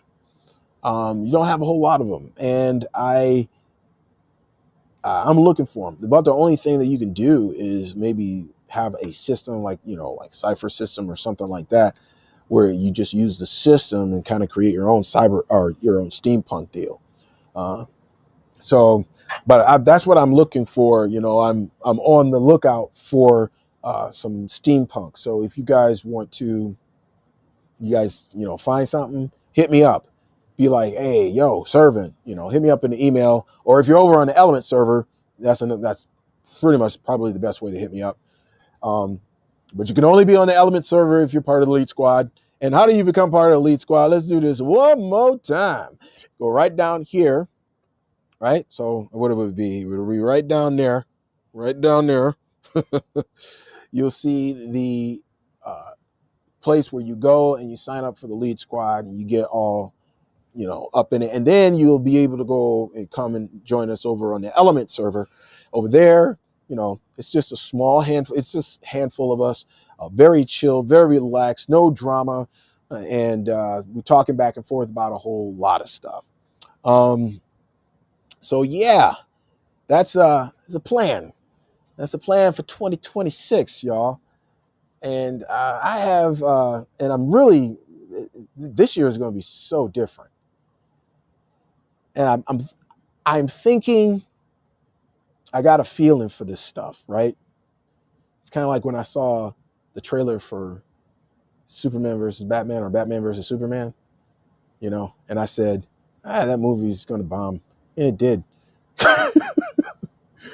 I'm really good at watching trailers and letting you know whether or not the movie is going to be any good at the box office, whether it resonates with people. I have seen some trailers of movies coming out this year, and I can say unequivocally that absolutely none of them interest me at all. Not even Avengers Doomsday. Does not interest me at all. I don't see it. It's kind of cool that the X-Men are coming back to the universe. That's kind of cool. Kind of want to see that, but does it make me want to run, jump up and go and grab a movie and spend exorbitant amounts of money in the theater so I can see this and possibly get bamboozled by them because they've been putting out crap for the last 15 years? Nah. There's really nothing. I'll be honest, and I kind of keep up with, that what's going on. You kind of get inspired by that stuff, and you can take some of that stuff and add it to your campaigns and things like that. Yeah, I'm not seeing anything, like nothing.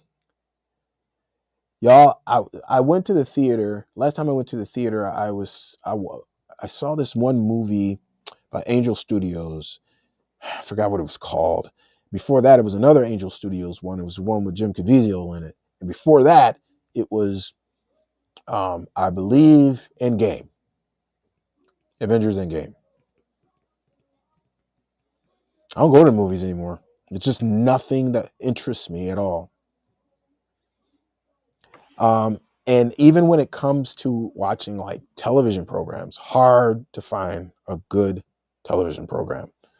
Very hard to find. So some of the stuff would be, you try to look at it, be like, can you add like elements of this stuff into your, tabletop RPG sessions, to, add like a little element or whatever. But I just don't, there's not a lot. You guys, anybody ever hear of that? It was a science fiction show and it was called Black. It's from Canada.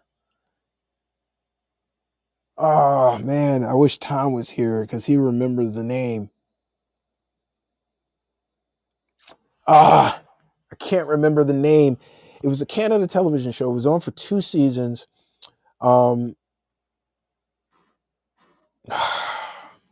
It was about these people who they were asleep for like they were like in cryogenic sleep for like a long amount of time.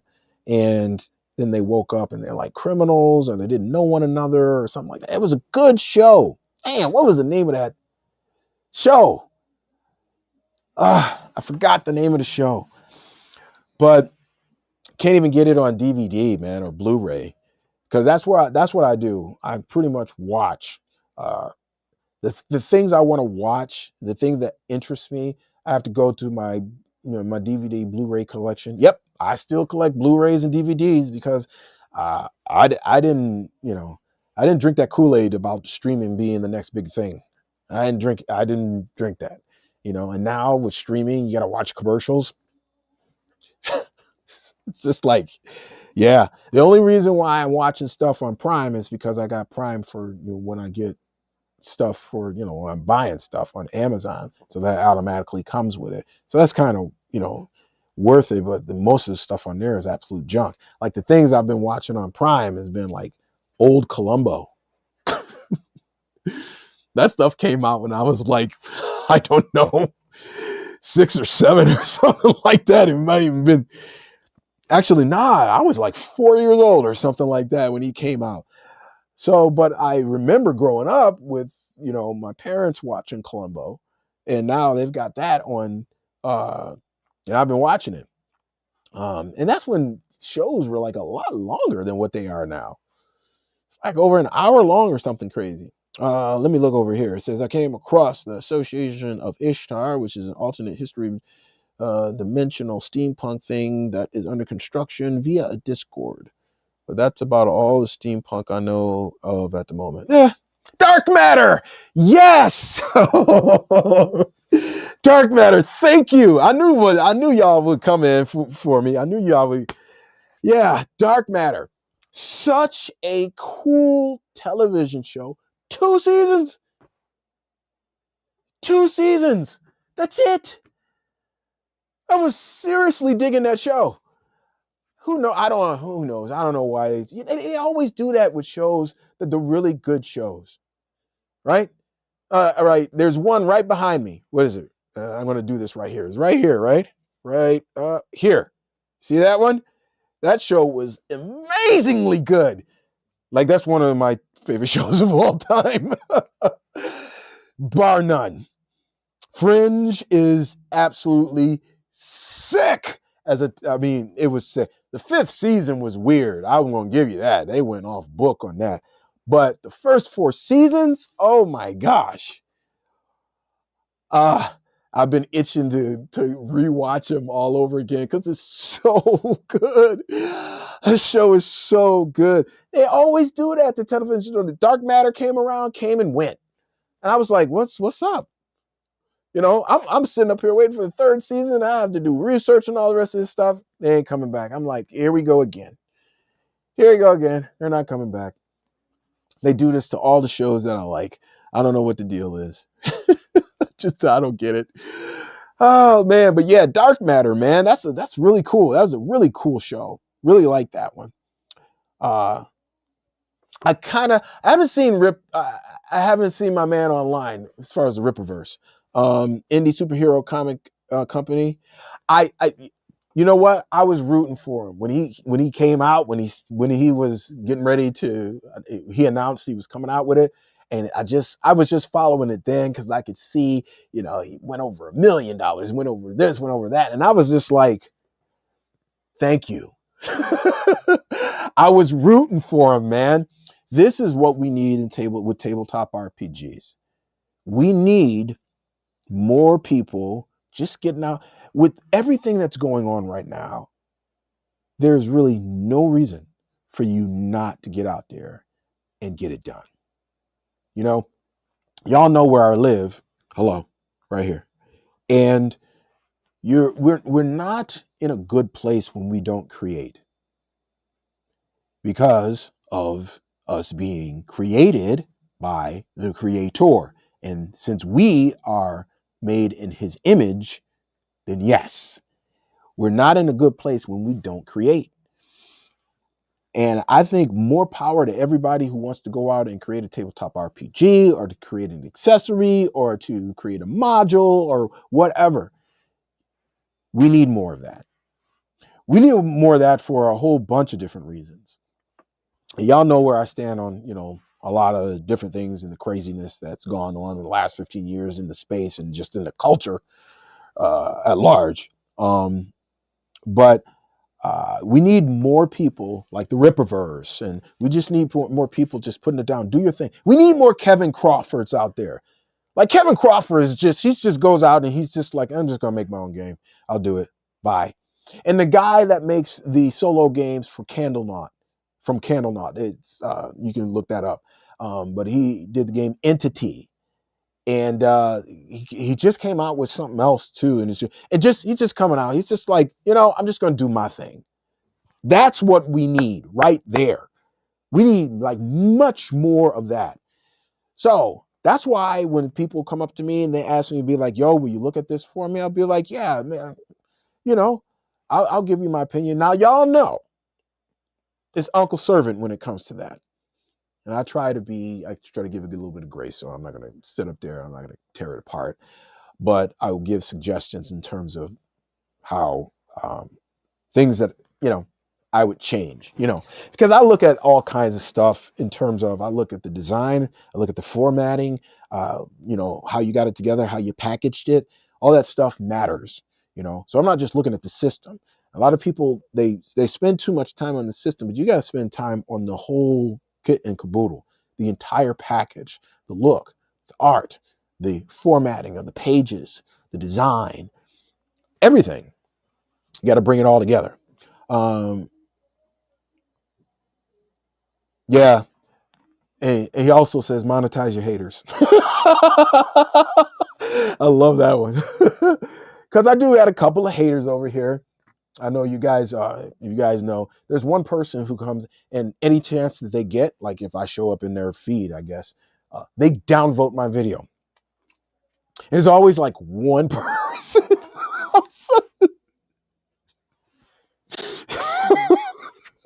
It makes me laugh.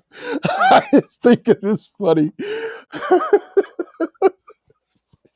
It's just one person. It downvotes my video. I mean, that's all they do. They just go into, I guess they exist to downvote my videos. I think it's hilarious. But you always have haters. If you're on a public platform like this, and if you are saying anything with any kind of conviction, yes, you will always have haters, especially in the tabletop RPG space. Y'all know what I'm talking about. And especially individual like myself, as outspoken as I am about my Lord and Savior, Jesus Christ, thank you very much, and me just being me, because that's just me, yeah, I'm going to rub people the wrong way. And I ain't mad at you, I'm just going to say what I'm going to say, and, especially when it comes to the truth. And you can go ahead and you can do whatever you want to do and hate if that's the thing you want to do. I don't know why you would waste that energy, but anyway, have you seen the show Evil? I'm torn on it. It focuses on the insidious aspect of evil, but simultaneously may make light of evil depending about how you take it. You know what? One episode I watched of that because it was on Prime, and it was the first episode. So they gave you kind of like the first episode for free, and then they want you to pay for their streaming service. You know how it is. So I watched the first episode, and I was like, meh, right? It didn't make me want to see the rest of it. And when it comes to that stuff, like when it comes particularly to that stuff, I'm very particular because because I'm heavy into theology. And so when it comes to that, then I'm kind of seeing, okay, what are you doing here? Is this straight, just stupid nonsense that doesn't have anything to do with the real supernatural? Because here we go.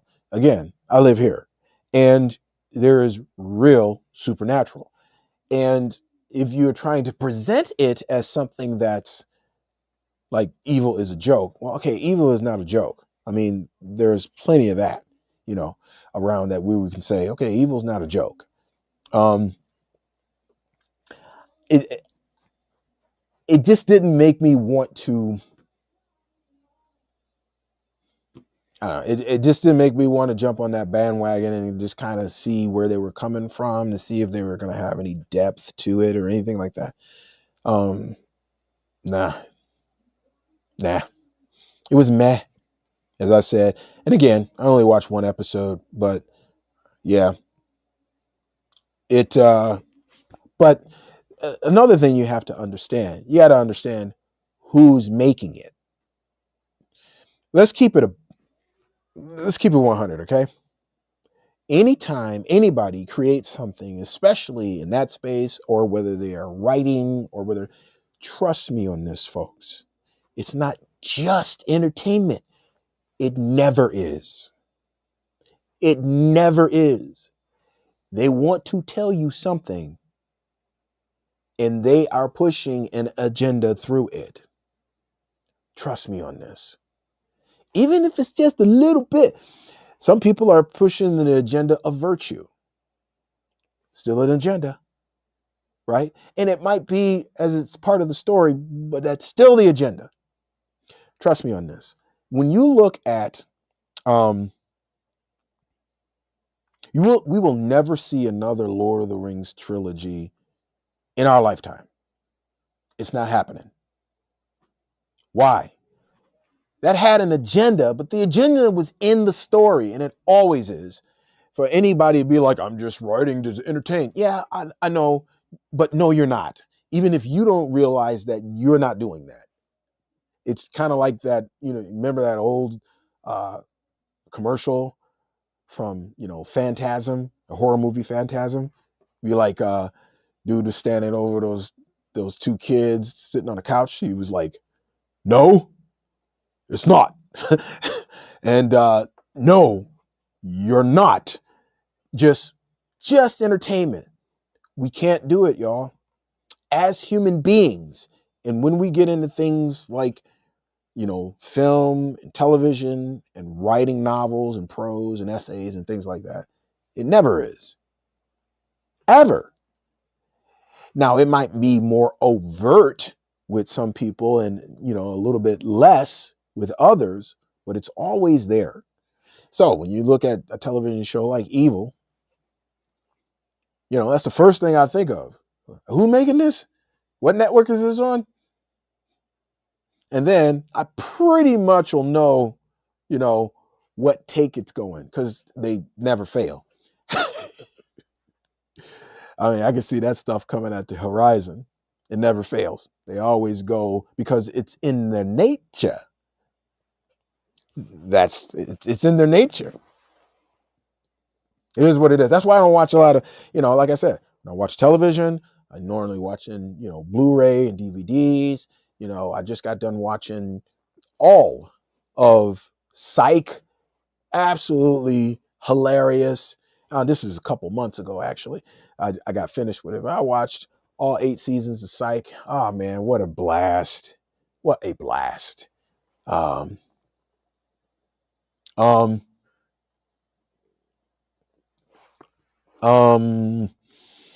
have all of Monk. I have all of 24. I have all of Frasier.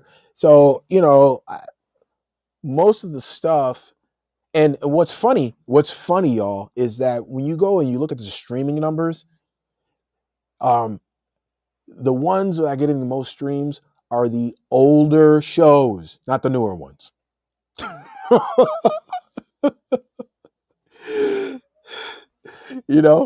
It's so funny. It's like, yeah, that's when people we knew it's the message, right? How that is, entertainment has just been, it's like you said, it's been co-opted, right? I mean, it might start off like, oh, that's okay. But then, it goes off the rails. And it's like, and for me, I'm done. Like immediately I am done. Right? Now, if you want to talk new shows that I think are okay, pretty good. Dang, y'all. Well, there's 2, I think, that I can think of off the top of the dome. Well, I'm up in the air about Fallout. I've been watching it. It has its moments. Fallout has its moments. I never played the video game, and I kind of want to go and play the video game to really find out the true lore of it. And there is a tabletop RPG for Fallout. I think I have it in PDF. I just the series is, it's not, I'm not ooh and ah over it. It's not horrible, right? It's just kind of like elements that I'm just kind of like, is that necessary? That was lame. it's just, again, it's not horrible, but like I haven't watched all of it up until the last episode here. What is it, episode 7 for season 2? So I just watched the last episode. Put it this way, I'm coming back and I'm watching every episode. So it hasn't, it hasn't been like I've said, okay, I'm not going to watch anymore. Nope, I haven't gone there yet. So that's a newer one that's kind of mid-range for me. There's a show on Prime called The Night Manager with Tom Hiddleston. That's not bad. Now, if you want to go back a little bit, really liked Reacher. And I also like Jack Ryan. But that has been done forever. But that was a good series. My beef obviously is that, man, the profanity, y'all need to tone that stuff down. It just is not necessary. Let me see this. So I'm looking over here. It says, if you make something great, don't sell ownership of it, not even a single share. Once you lose ownership, even a little bit, you lose control. And that's just true. I don't know if you guys know, but I've written like 5 novels, and actually Jacko is in a couple of those novels. And I plan on going back to writing those novels after I get some other things in place here. But I write under a pseudonym, by the way. And no, I'm not going to tell you what it is. And the reason why I don't want to tell you what it is because I want my writing to stand on its own. I don't want people to go and buy my books because I mentioned it on YouTube. I want you to go and buy my books because you discovered it, you read it, you liked it, and you started to read it. So that's why I don't tell people what my pseudonym is. But going back to when it comes to writing novels, a lot of these people think that the Holy Grail is actually getting your novel done in a series or a television show. I don't think that is. I think the Holy Grail is you finishing the novel. That's the Holy Grail.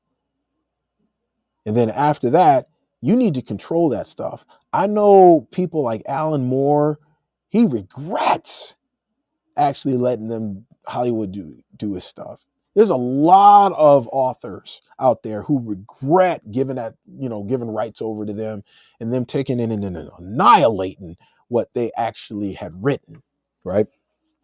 Now, we're not going to see another Lord of the Rings because they don't make movies like that anymore that actually stay true to the source material. You guys see the whole debacle that happened with Witcher and Henry Cavill? Absolutely pathetic. And it doesn't make any business sense. You understand what I'm saying? Like, if the novels were successful, right? It would seem that the storylines in there and doing a lot would be successful. And it's about making money, y'all. Okay, when you have a business, it's about making money. So how do you make money with this? What's the best way to bring in the most people so you can make money? They don't even care. I mean, they just take people's properties and just annihilate them. And that's why, if by chance, it more likely will not happen. But if by chance somebody came to me and was like, yo, we want to turn your series into a television series or into a movie or whatever, I'd be like, I'd have all kinds of caveats. I'd have to be a part of it. And if y'all ain't down with that, then I'm gone. Because I've already gotten it to where I wanted to get it. It was the novel. That is the main thing. You guys are just extra. And you need to treat your properties like that. That's how authors actually need to think when it comes to that kind of stuff. Really. Lately been watching retro TV Emergency. Oh my gosh. I saw that. Oh my gosh, Emergency. Yikes. Knight Rider. Get off Airwolf, but my go-to is always Babylon 5. There you go. There's a classic right there, man. Yeah, I got into Farscape. I didn't finish it yet, but I was just having, it was a lot of fun. It's it's a little bit campy and a little bit, but I just thought it was a lot of fun. I think it's a fun show. So I was like, yeah, this is fun. It's pretty fun. When I first started watching it, I was like, I don't know if I want to watch this, and then I got into it. I was like, this is pretty fun. Wasteland Wanderer is just pre-order, not Kickstarter. Oh, okay. All right. But yeah, man, a lot of this stuff, I go backwards. I go to the classics, even with movies. I do the same thing. I'm watching that stuff and DVDs and Blu-rays and trying to go and grab that stuff. So, because listen, you have to now watch, you have to watch commercials on streaming, I thought that was the reason why you are paying for something, right? You want to watch commercials, you just watch TV, right? You do that for free. You don't have to pay for the privilege of them to insert commercials into this stuff. Now I have to do, I tolerate it because Prime Video is not separate. Prime Video is part of the package that you get with Prime, right? And I buy Prime specifically for the free shipping and all the rest of that stuff because we buy stuff from Amazon. But, I thought this is a raw move for you to actually, what do you mean you have to put commercials in there? Yeah, like I buy that. No, you don't. It's the way that these cats, man, I swear. But yeah, some of those classics, man. I've been watching, like I said, I've been watching Columbo. I watched a little bit of Night Court. That's hilarious. I'm sorry, y'all. That show was hilarious. It still makes me laugh a lot. Funny show. And of course, Frasier, but I've got all 11 seasons of that. A lot of television shows are just, when you are seeking to entertain me, like Reacher, like I said, that's a new show. Like Reacher, The Terminal List, that's another one. Those are good shows, really good shows. Reacher kind of going down just a tad, but it's still good, still a good show, still enjoy it. See, is there any movie studio out there today that you would trust to adapt your books into cinema? Woo. Also, is there a game studio you trust, a video game or teacher? Whoa, let me go. Let me start with, man. Wow, that's really hard. Is there a movie studio? Not and to do it right, and to do it in a way that I would want it to be done.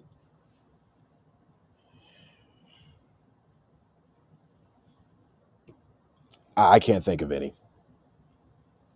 That's why I would, if somebody would actually come up and I would add all kinds of caveats. And one of them would be like, I have to be in on the screenplay. I have to say yay or nay to that. And they're not going to say yes to that.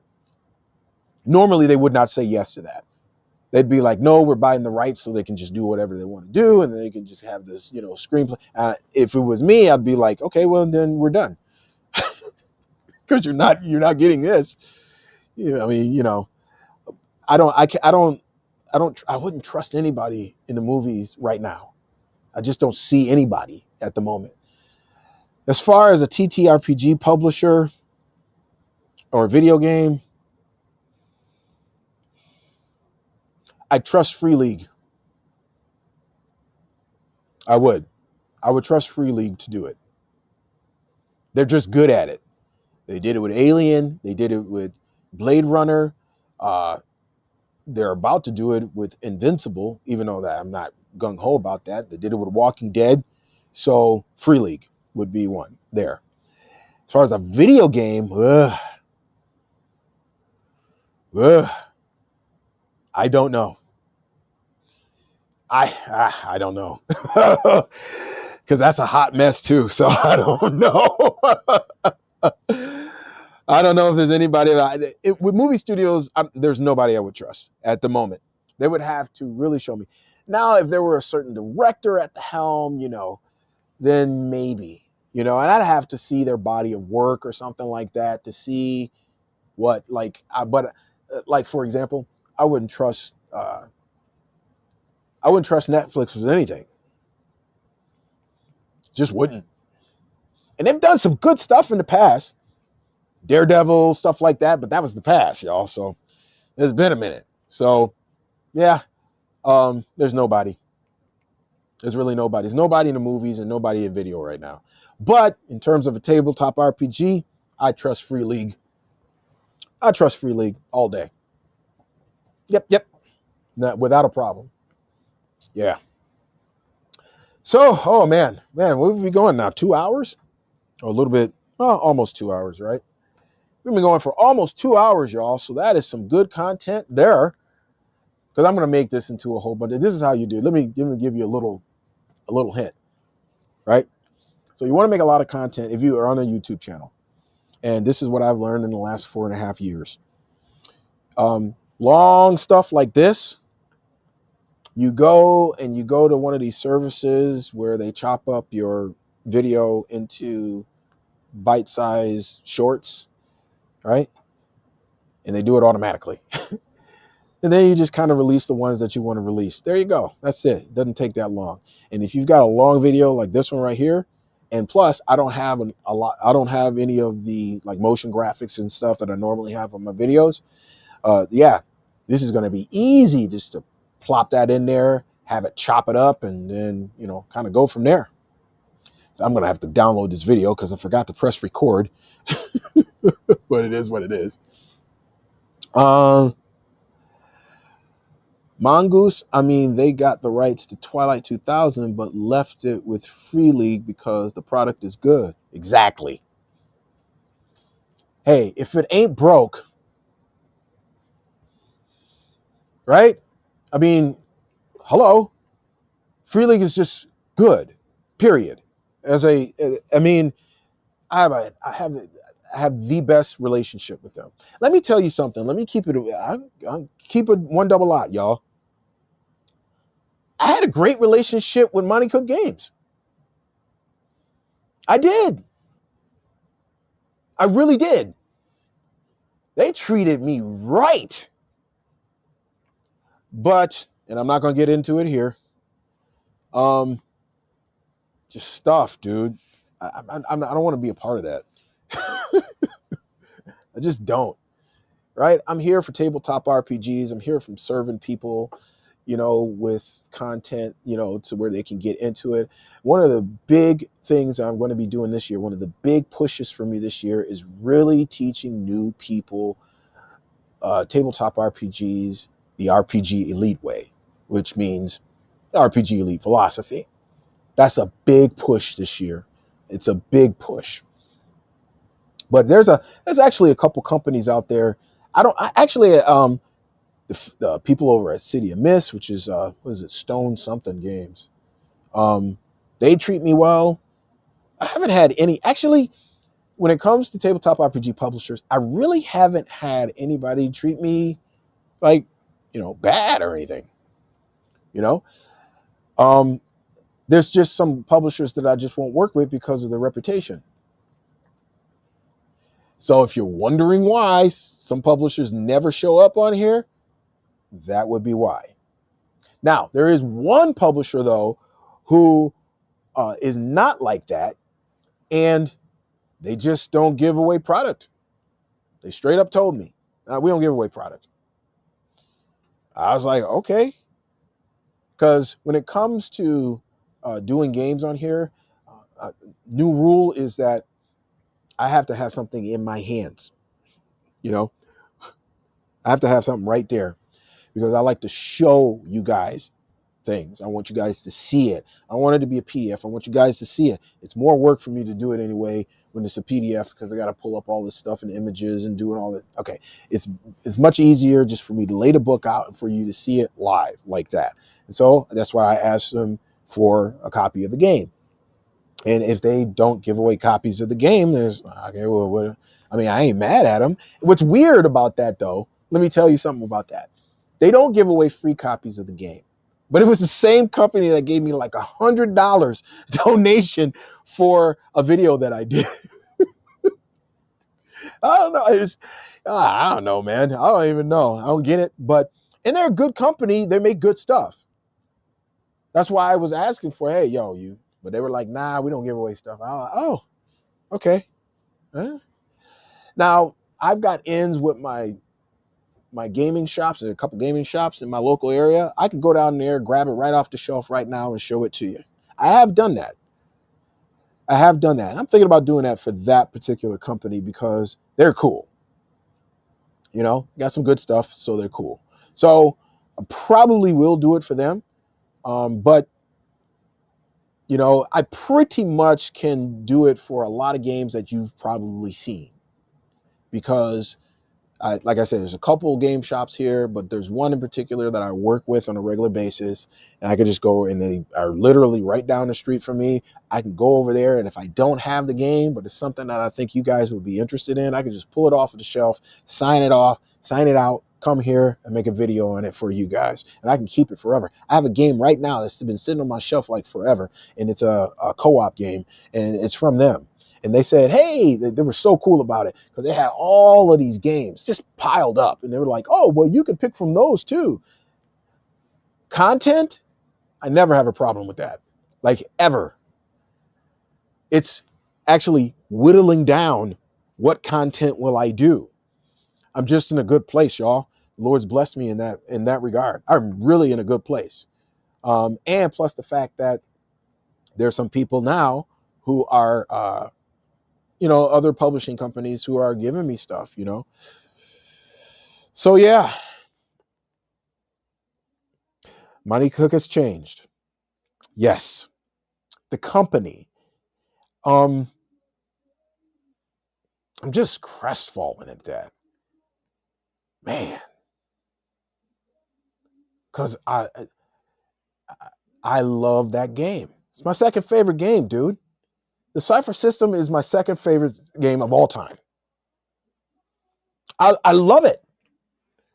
But when it comes to my channel, games that I will promote and everything and being tied to certain publishers and, be having some crazy stances and saying crazy stuff. And I'm just like, yo, isn't it supposed to be about tabletop RPGs? What are we doing?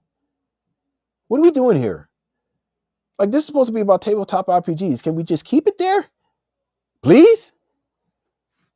Like to bring in all the rest of that stuff. Listen, I'm not saying that y'all can't be like, listen, they could be on a totally opposite side when it comes to that. That's fine. My deal is this. I'm talking about tabletop RPGs. What does that got to do with it? When you bringing in all this other nonsense, what are we doing here? And this is where, I get my haters. This is where people hate me because I'm like, what are we doing here? Hey, just play the game. Let's just talk about the game. Now, yeah, there's some things that are part of it when you go a little bit deeper into it. Yeah, but just be civil about it, right? But, that's why I'm not on Reddit. Like, I nuked my account over on Reddit. Not there anymore. That place is a cesspool. Never going back. Right? So there's just certain things that I just, because I'm ain't nobody got time for that. I don't get into Twitter wars over on X and stuff. I don't do that stuff, man. I just don't have time for that. If I cover something on the channel and it happens to be a little hot take on something, it's because it has something to do with tabletop RPGs. But only because you brought it up. Because if it was up to me, and what I would totally like is, I like doing the unboxings. I like showing you guys the accessories. I like geeking out. I like showing you the gameplay. I like doing all of that stuff. That's what I want you, and I want you guys to go and have fun and all the rest of that. That's my deal. That's what I like. That's what I like to cover, right? But I'm not afraid to go in and talk about something that affects the tabletop RPG community that makes other people feel uncomfortable. but they like to bully people in the space with. For example, the new one now is AI art in tabletop RPGs. Okay, well, and they're about to Max over there at Legion of Myth. They're about to have a live stream over there talking about that. They got a full panel of folks going over there. So go over. I forgot when it was. It's in a week or two or something like that. You go over to Legion of Myth, and they're getting ready to talk about that. And I'm not on it. I didn't sign up for that. And then by the time I was ready to sign up, they already had filled the panel. So I'm like, okay, well, do your thing, But that's the new thing. Like that's the new. People are making character assessments on folks who use AI art. What are? Here we go again. Never fails. Absolutely never fails. It's always something, and everybody's got to, folks just got to have a cause for something. You can't just, talk about something, talk about it in a way that's lucid. Nope. It's, if you use this, you're evil. I mean, that's a very, very general way of looking at it, but that basically is the thing, I just don't get it, dude. I just don't get this stuff, but that's why I'm not a part of a lot of this stuff. I like focusing on the game systems, gameplay, what makes your game better, introducing new people to tabletop RPGs, all that's what I'm into. That's the mission, y'all. That's the mission, right? And again, being a defender of people who go around bullying other people in space. Homie, don't play that. No, I'm not. I don't. If you want to say something about me, it's water off a duck's back. I can ignore it because that's what I normally do. But don't be coming after my people. That's a different story. Okay, that's when I go into defense mode, and then this pastor might lose his religion on your behind. So yeah, okay. Well, I've talked long enough. Have I talked long enough? I think I have. It's been great. It's been fun. It's been chill.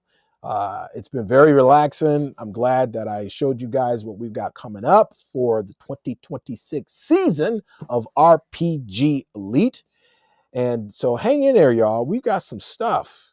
Again, I got two special things that I am working on. It's going to take a while. It's a front load on this stuff. It takes a minute, but trust me. Oh, we taking it up a notch in 2026 for cheesy. All right, y'all. Let me see. Oh, wait a minute. Love the AI art, but you can definitely, that art is 100% tied to game pricing.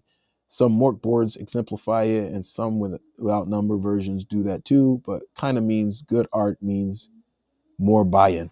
This is me. I'm glad you now you made me want to stay.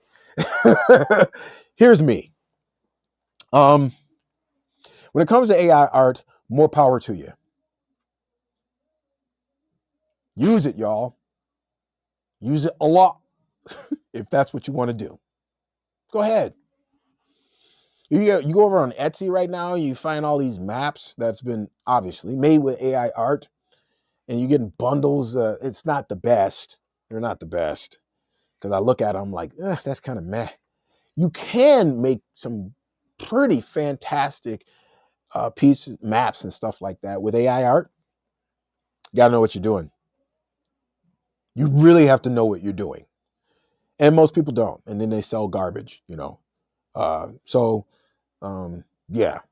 that is, I don't like that. I don't like that at all.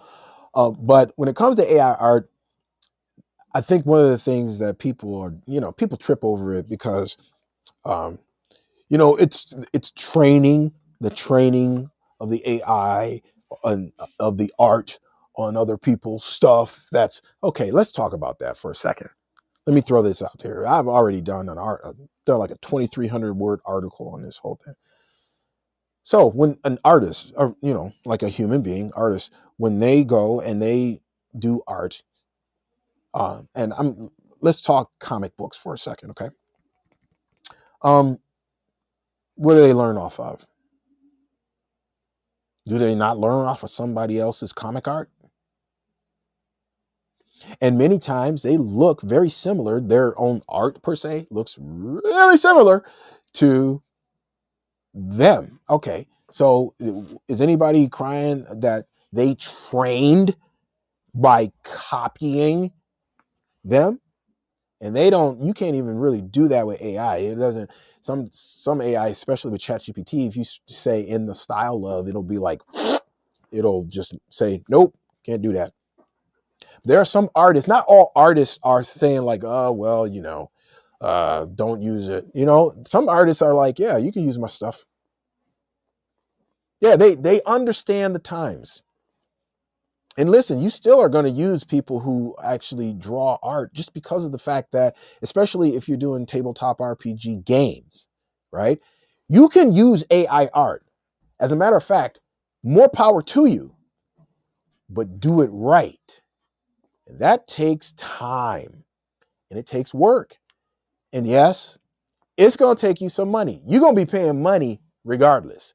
You're going to be paying money either to learn how to make the art correctly for the thing that you want for your game, or you're going to be paying money for the artist. One is a whole lot cheaper than the other. I'm keeping it one double lot. So if you are just an indie and money's tight and you trying to create and put a product out, then go ahead and use AI.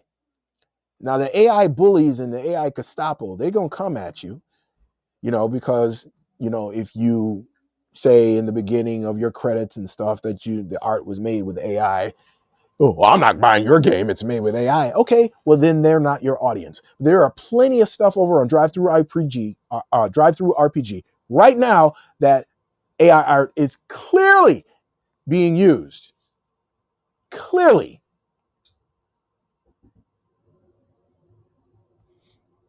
So this video,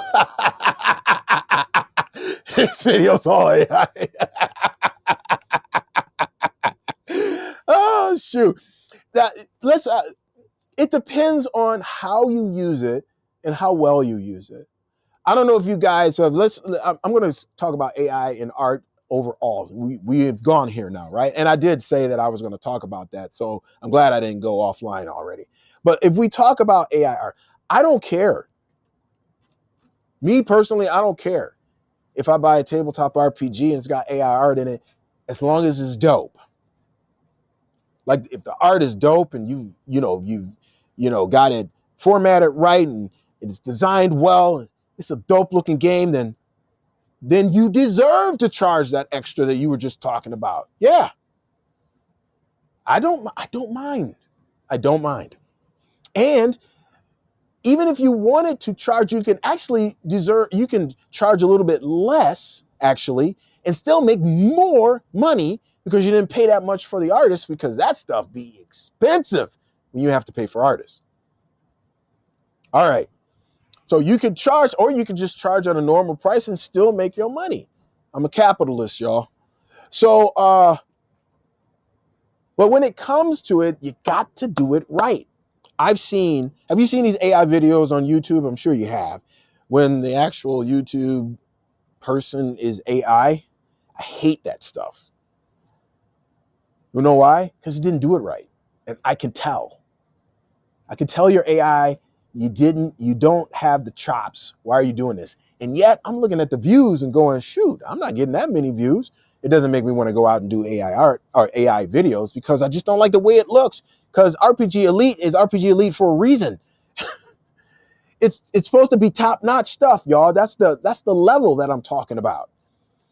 And so it's not about the views for me, it's about the quality. And whether or not that quality serves the viewer. But I don't, there are some problems with AI. The whole idea of deep fakes, man. Okay, that's concerning. If somebody can, make a video of you doing something that you weren't doing, or make a video of you saying something you didn't say, yeah, that's where it starts to get problematic. But as far as making videos with AI, dude, I'm not really a big Star Wars fan, but I've been watching this dude called, I think his name is Strider. No. Strider is the one who makes these AI kind of uh, alternative movie cast things. Strider HD or Striker? Is it Strider? Strider HD. So, give him some love. Go over and look at his AI stuff. Really, really cool looking stuff, right? But there's another dude, and I forgot his name. But there's another channel that's doing actual Star Wars stuff, alternative Star Wars stories with Luke and all the rest of this stuff. Killing it. I'm watching this stuff going, dang, I don't even like Star Wars and I'm digging this. Like, it's not I don't like it, it's just I'm not a big fan like everybody else. But I was just like watching it, I was like, man, the fans are being drawn to that guy. This guy is getting hundreds of thousands of views. Look at that, 1 million views on some of them. It's because he's putting out good stuff. And I think the Star Wars fans, after going through the debacle that Disney put them through, they're just ready for anything that's good. So, hey, I feel you. So, yeah, if you're doing a really good job, right? Because let me tell you something, and people will be like, that's not really work. You do it then. You do it. Yeah, it does take work. It does take, it's a lot of work, y'all. I can just tell you from experience okay, let me show you. This was done with AI. I'm sure you guys know that. But this overlay, and let me go ahead and do this right here. So this right here, now that's AI, but it was perfect. I was like, man, that's dope.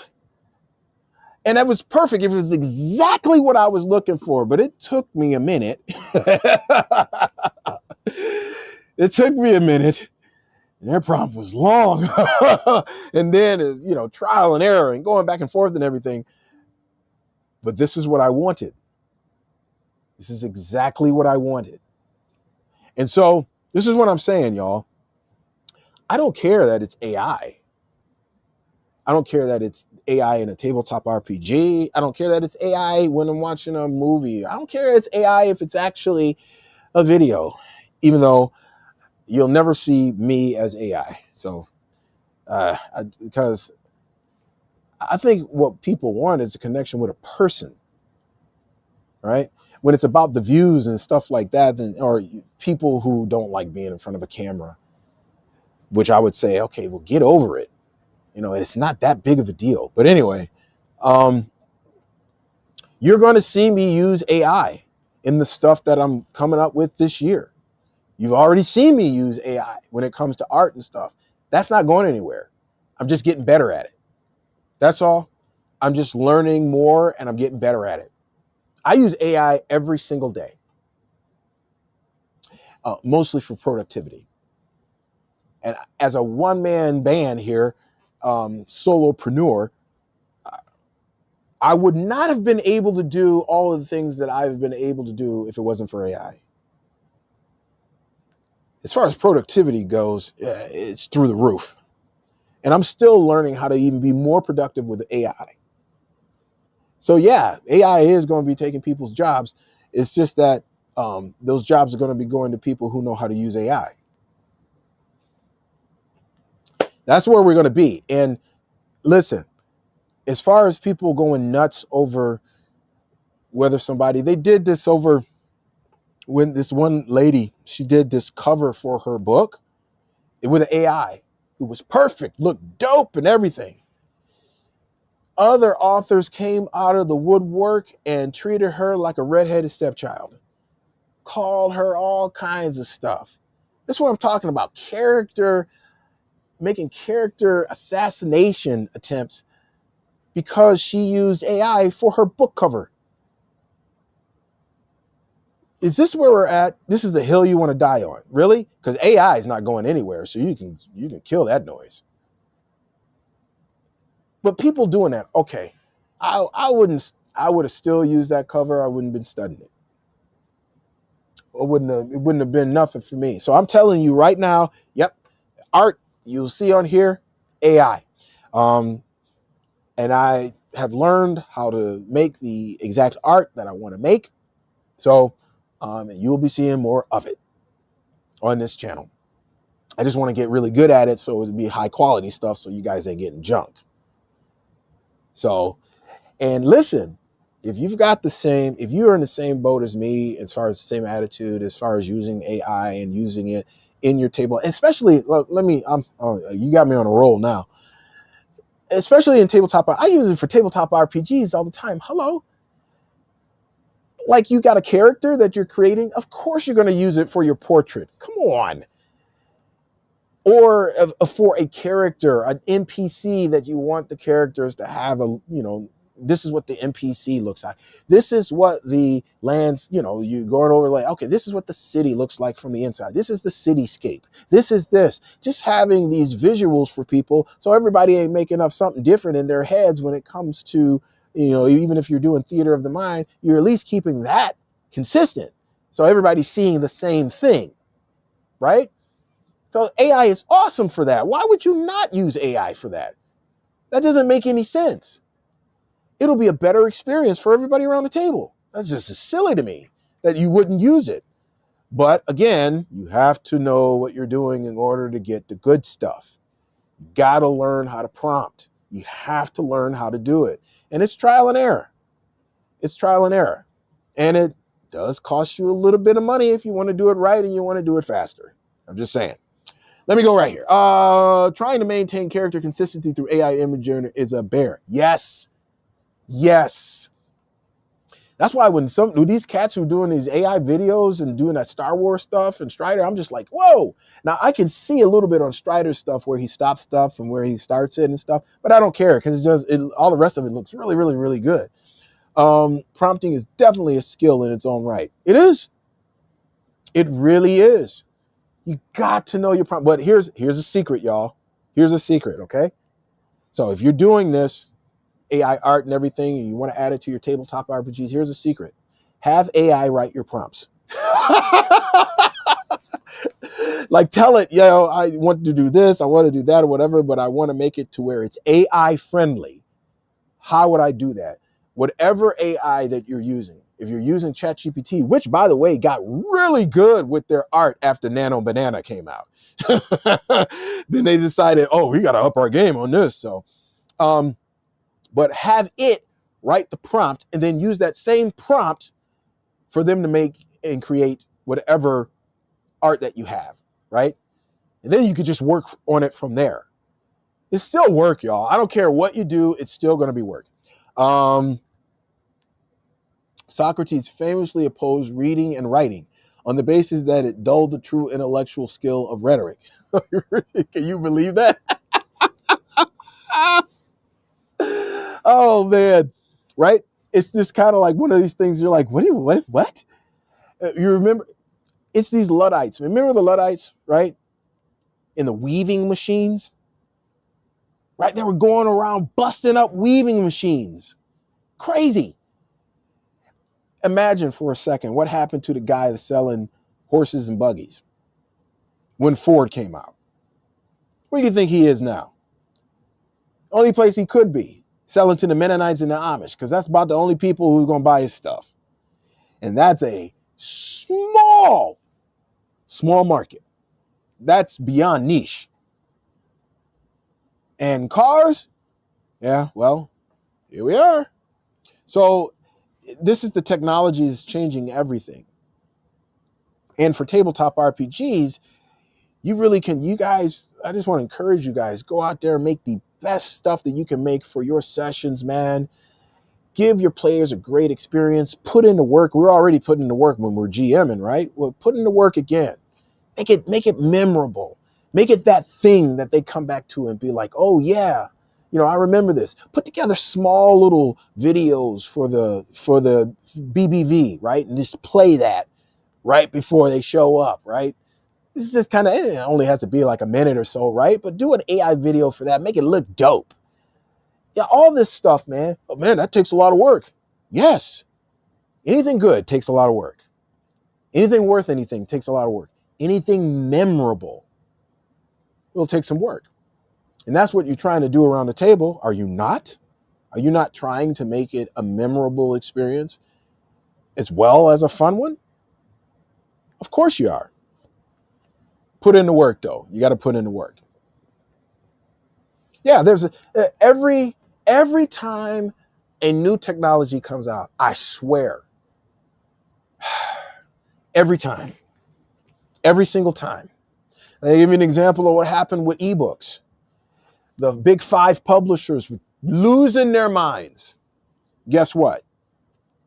Yeah, they had to hop on that bandwagon because that's not going nowhere, right? They tried to saying Amazon was this and Amazon was that, and Amazon was this, but yet it gave indie publishers the opportunity to get their stuff out there and just skip the gatekeeper altogether, that was the problem. The problem is that you had to skip the gatekeeper because the gatekeepers, they love their power. And when you strip their power away and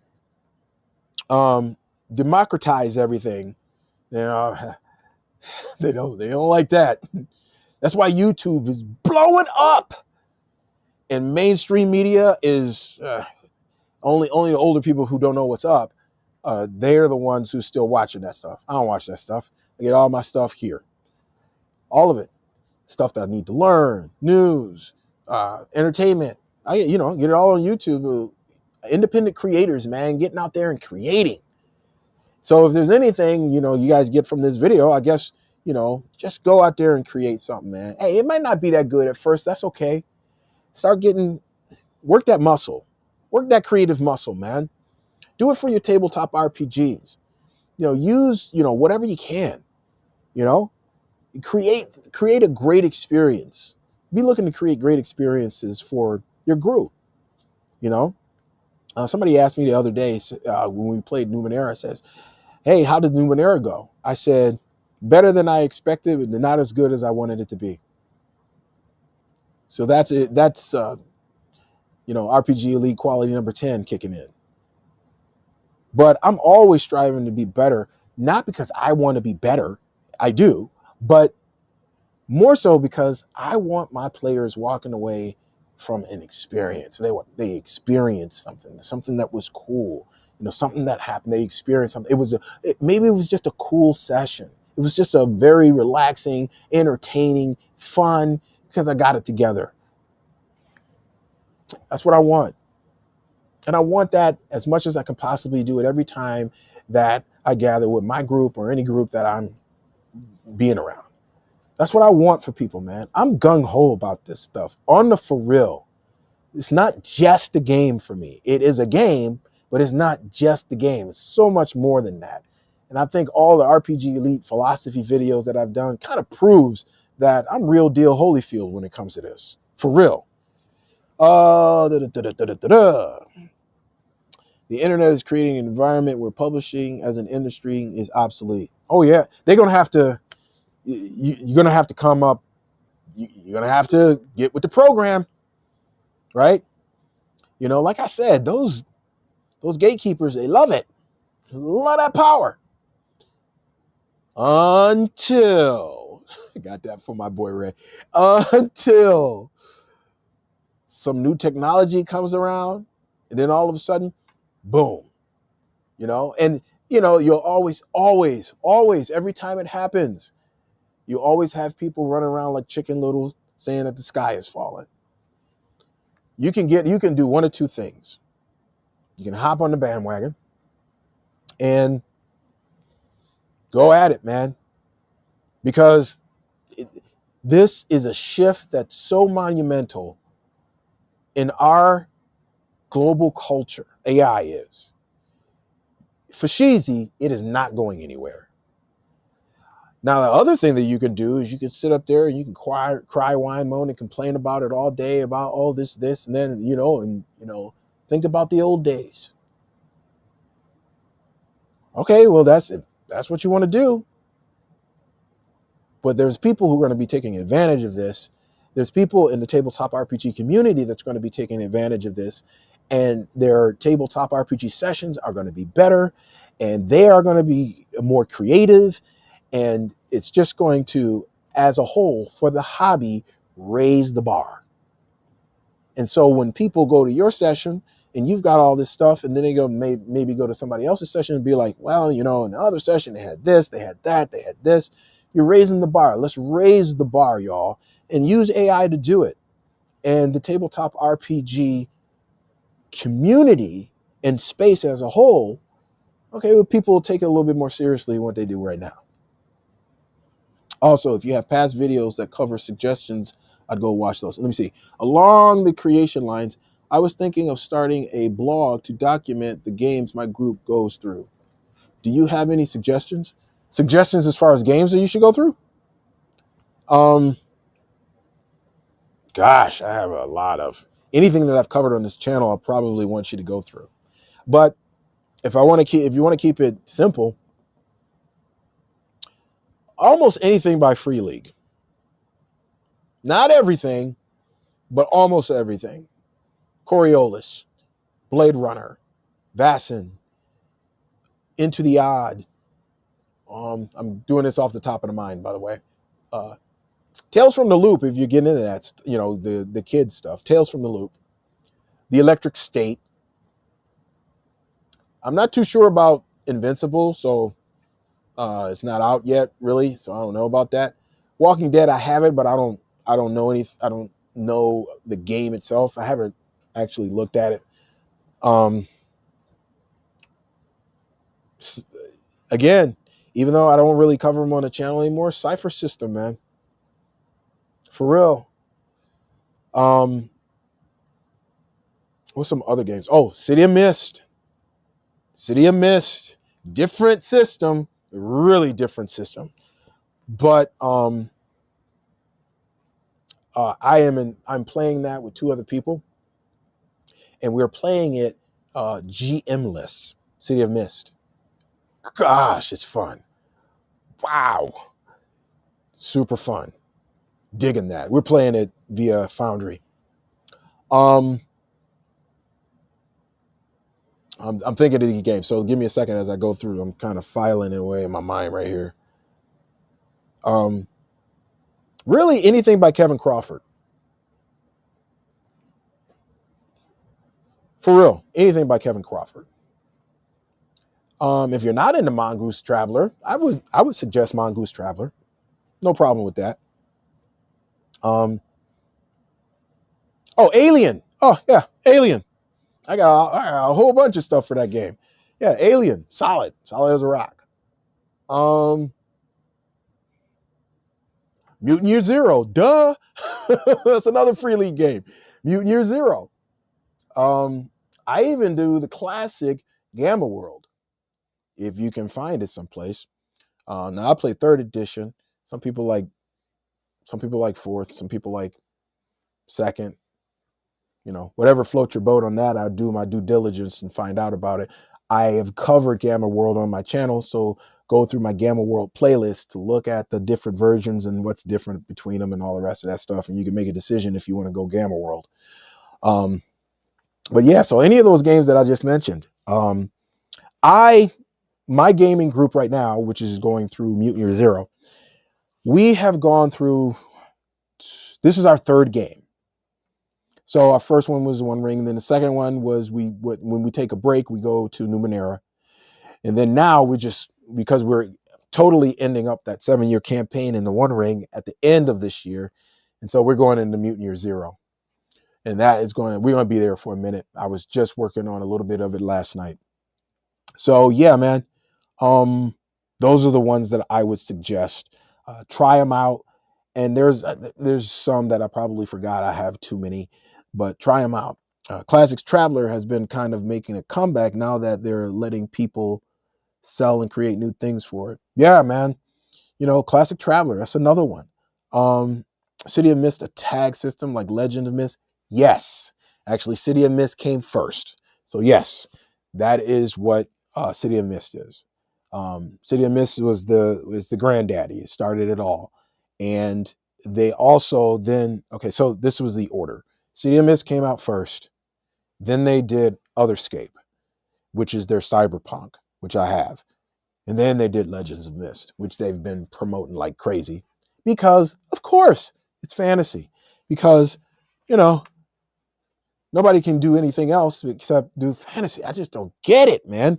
It's not that I don't like fantasy. It's just that, dang, I don't know. It's too much for me. I like all my different types of fiction, right? That's why I like Fringe, you know. And don't get me wrong, y'all. Lord of the Rings, the trilogy, is my favorite trilogy of all time in movie history. To this day, I don't know how many times I've watched that trilogy. I will know the part that's coming up, and it still makes me tear up. It makes me cry. I've seen it, I can't tell you how many times. It's just what the movie does to me on the inside. Now that's fantasy, right? But, I can only do that stuff so much. I do like as far as my favorite genre goes, I mean, come on, son, the superheroes. Easy, shoot. I got so many superhero games: Absolute Power, Ascendant, Classic Marvel Advance, DC Heroes, first, second, third edition, DC Universe. And then I'm going to get Outgun. I have so many superhero games. I have over 25 superhero tabletop RPGs alone. So that's my jam, but I don't play that all the time. I play tabletop RPGs for the story, right? And yeah, the setting and everything matters, right? But sometimes that stuff, that's why I switch it up. That's why we switched up from the One Ring to Numenera, right? But we've been playing 7 years, dude. Okay, let's end this up so we can get to something else. And that's why I switched to Mutant Year Zero. Now we go on post-apocalyptic. It was between that or Vaesen. But since I'm already doing something for Vaesen with Akelabal and Demu in that series, in the solo series, I decided, let's go with Mutant Year Zero. Because I got a lot of stuff for that game. And I'm putting stuff together in terms of the kind of lore of where the characters are going to be. And that's going to be something. I am going to have some, so that actually is my group. Like, that's kind of separate from RPG Elite, but not anymore, because you guys will be seeing some snippets of our play sessions. I'm not even telling my guys when I'm recording. So if Rat's out there right now, it is what it is. But yeah, so that'll be so go and just look through my catalog of stuff. Normally, if I've covered it on the channel, it's because that I suggest you go get it. Right. So Sentinels of the Multiverse, Sentinel Comics, all these games and stuff that I cover here, it's generally because they're a good game. And if I do a review and I say it's not a good game, then and there's only been 1 or 2 times that I've done that, then take it with a grain of salt, because you don't have to listen to me. But most of the time, if I get a game, it's in my hand, I got a hard copy, and I create a video for it, because that's work, that means that, yeah, I've done my due diligence. You might want to go and try to and check it out. In the very least, check it out. But I know a lot of times you guys like gameplay videos to see how it plays and everything before you buy. So I get that. And the long gameplay videos is behind a paywall on my channel now. So here it is, folks. One more time, go ahead and join the Elite Division for the long gameplay videos. And of course, you're going to have to go to get Elite Operative one, because that's where you can actually see them. All right, y'all. Well, dang, it's been 2.5 hours. I think that's my longest. Is that my longest live stream? I think that's my longest live stream. Yeah, well, you just go off the top of the mind and just kind of interact with you guys. Oh, wait a minute. Oh, what comic book era do you tend to play in? Bronze Age? Yes. I tend to play bronze to modern. and it just depends on which part of the modern age that you talk about, right? Can we get a Marvel TSR fight guide? Okay. What do you, okay. Expand on that. Explain that for me. When you say a Marvel TSR fight guide, what do you mean? Like a battle using the classic system? Because if you want that, I can give you that.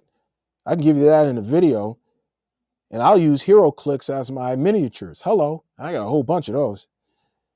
That's another thing too, y'all. You can use HeroClix if you're doing a, like a Marvel or a DC campaign. You use HeroClix. Actually, you can use it for other ones too. They have other. They even have it for Lord of the Rings, for crying out loud. A video on combat, blow by blow, blow by blow. Wow. So you want to go deep in the paint? Huh? I wouldn't mind doing something like that, but it would take longer than 20 minutes. Y'all know that. So if you wanted to see the whole combat, listen, anything, I'll put it out there. I'm going to say it once again. Anything longer than 20 minutes is going to be behind a paywall because it takes too much work to put together. That stuff takes work, right? So, but it'll be worth your $5. Pay, is it $5?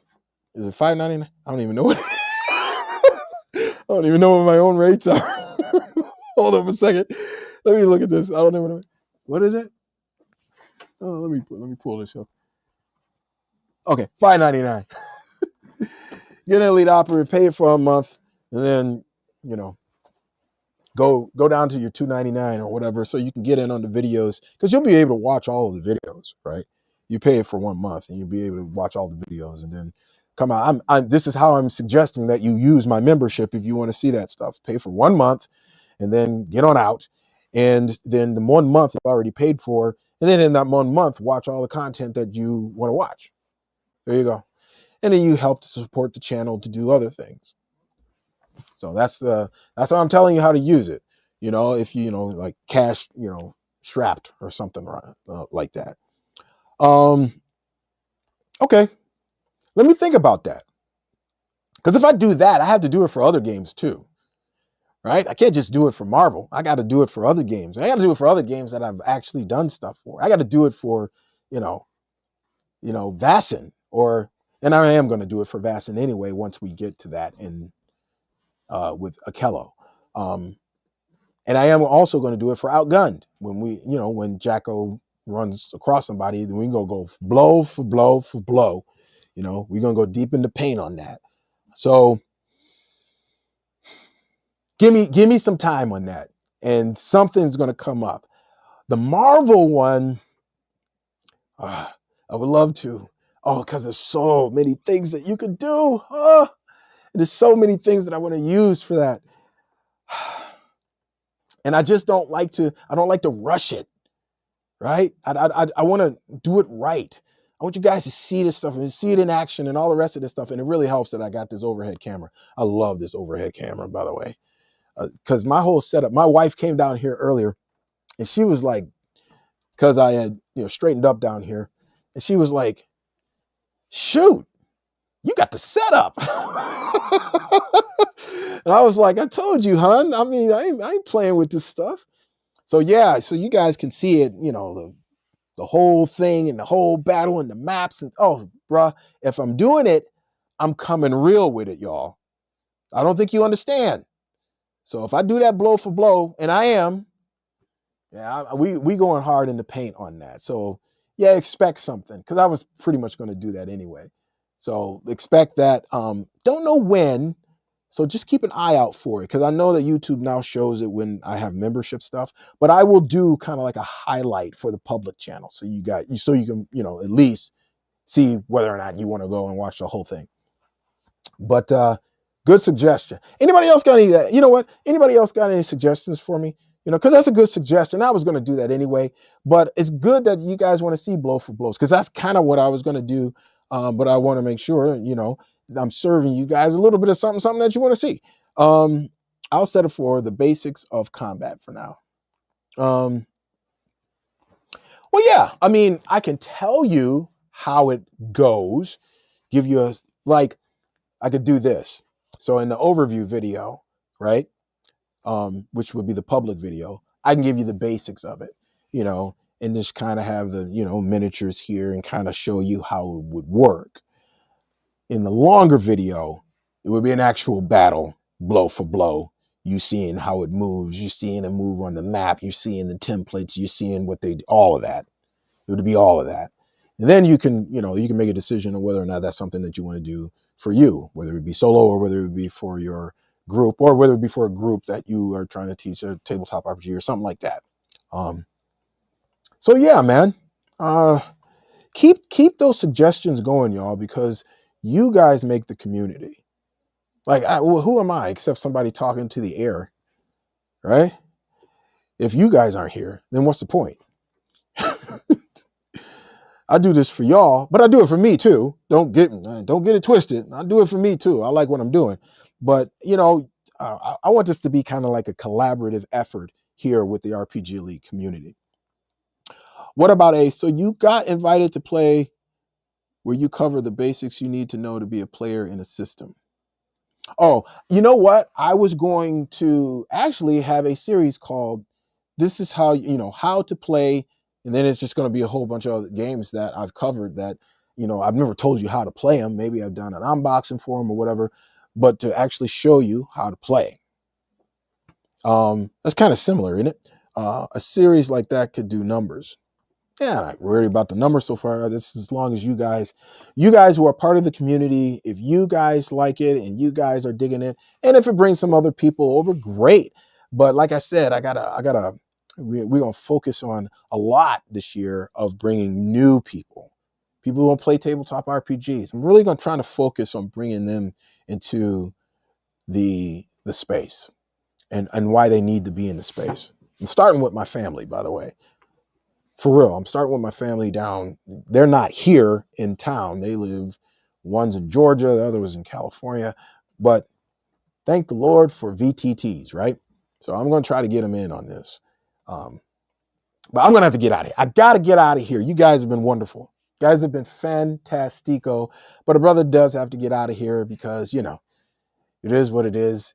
I can't be on here all day. I know some cats be, you know, like Asmongold be making like mad bank from streaming for 8 hours, but I can't do that because my wife, you know, we got this new carpet and she probably wants me to help her. She came to, I don't know if you saw her, you probably didn't, but she came over. She had did you see her hand? She like came over and poked me, but so that's her saying, so I'm going to get out of here. Let me read you up.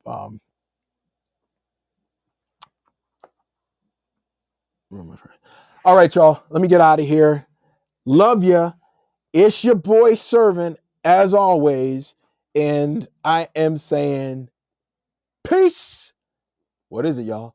5,000 Leets. That's right. I'm gone.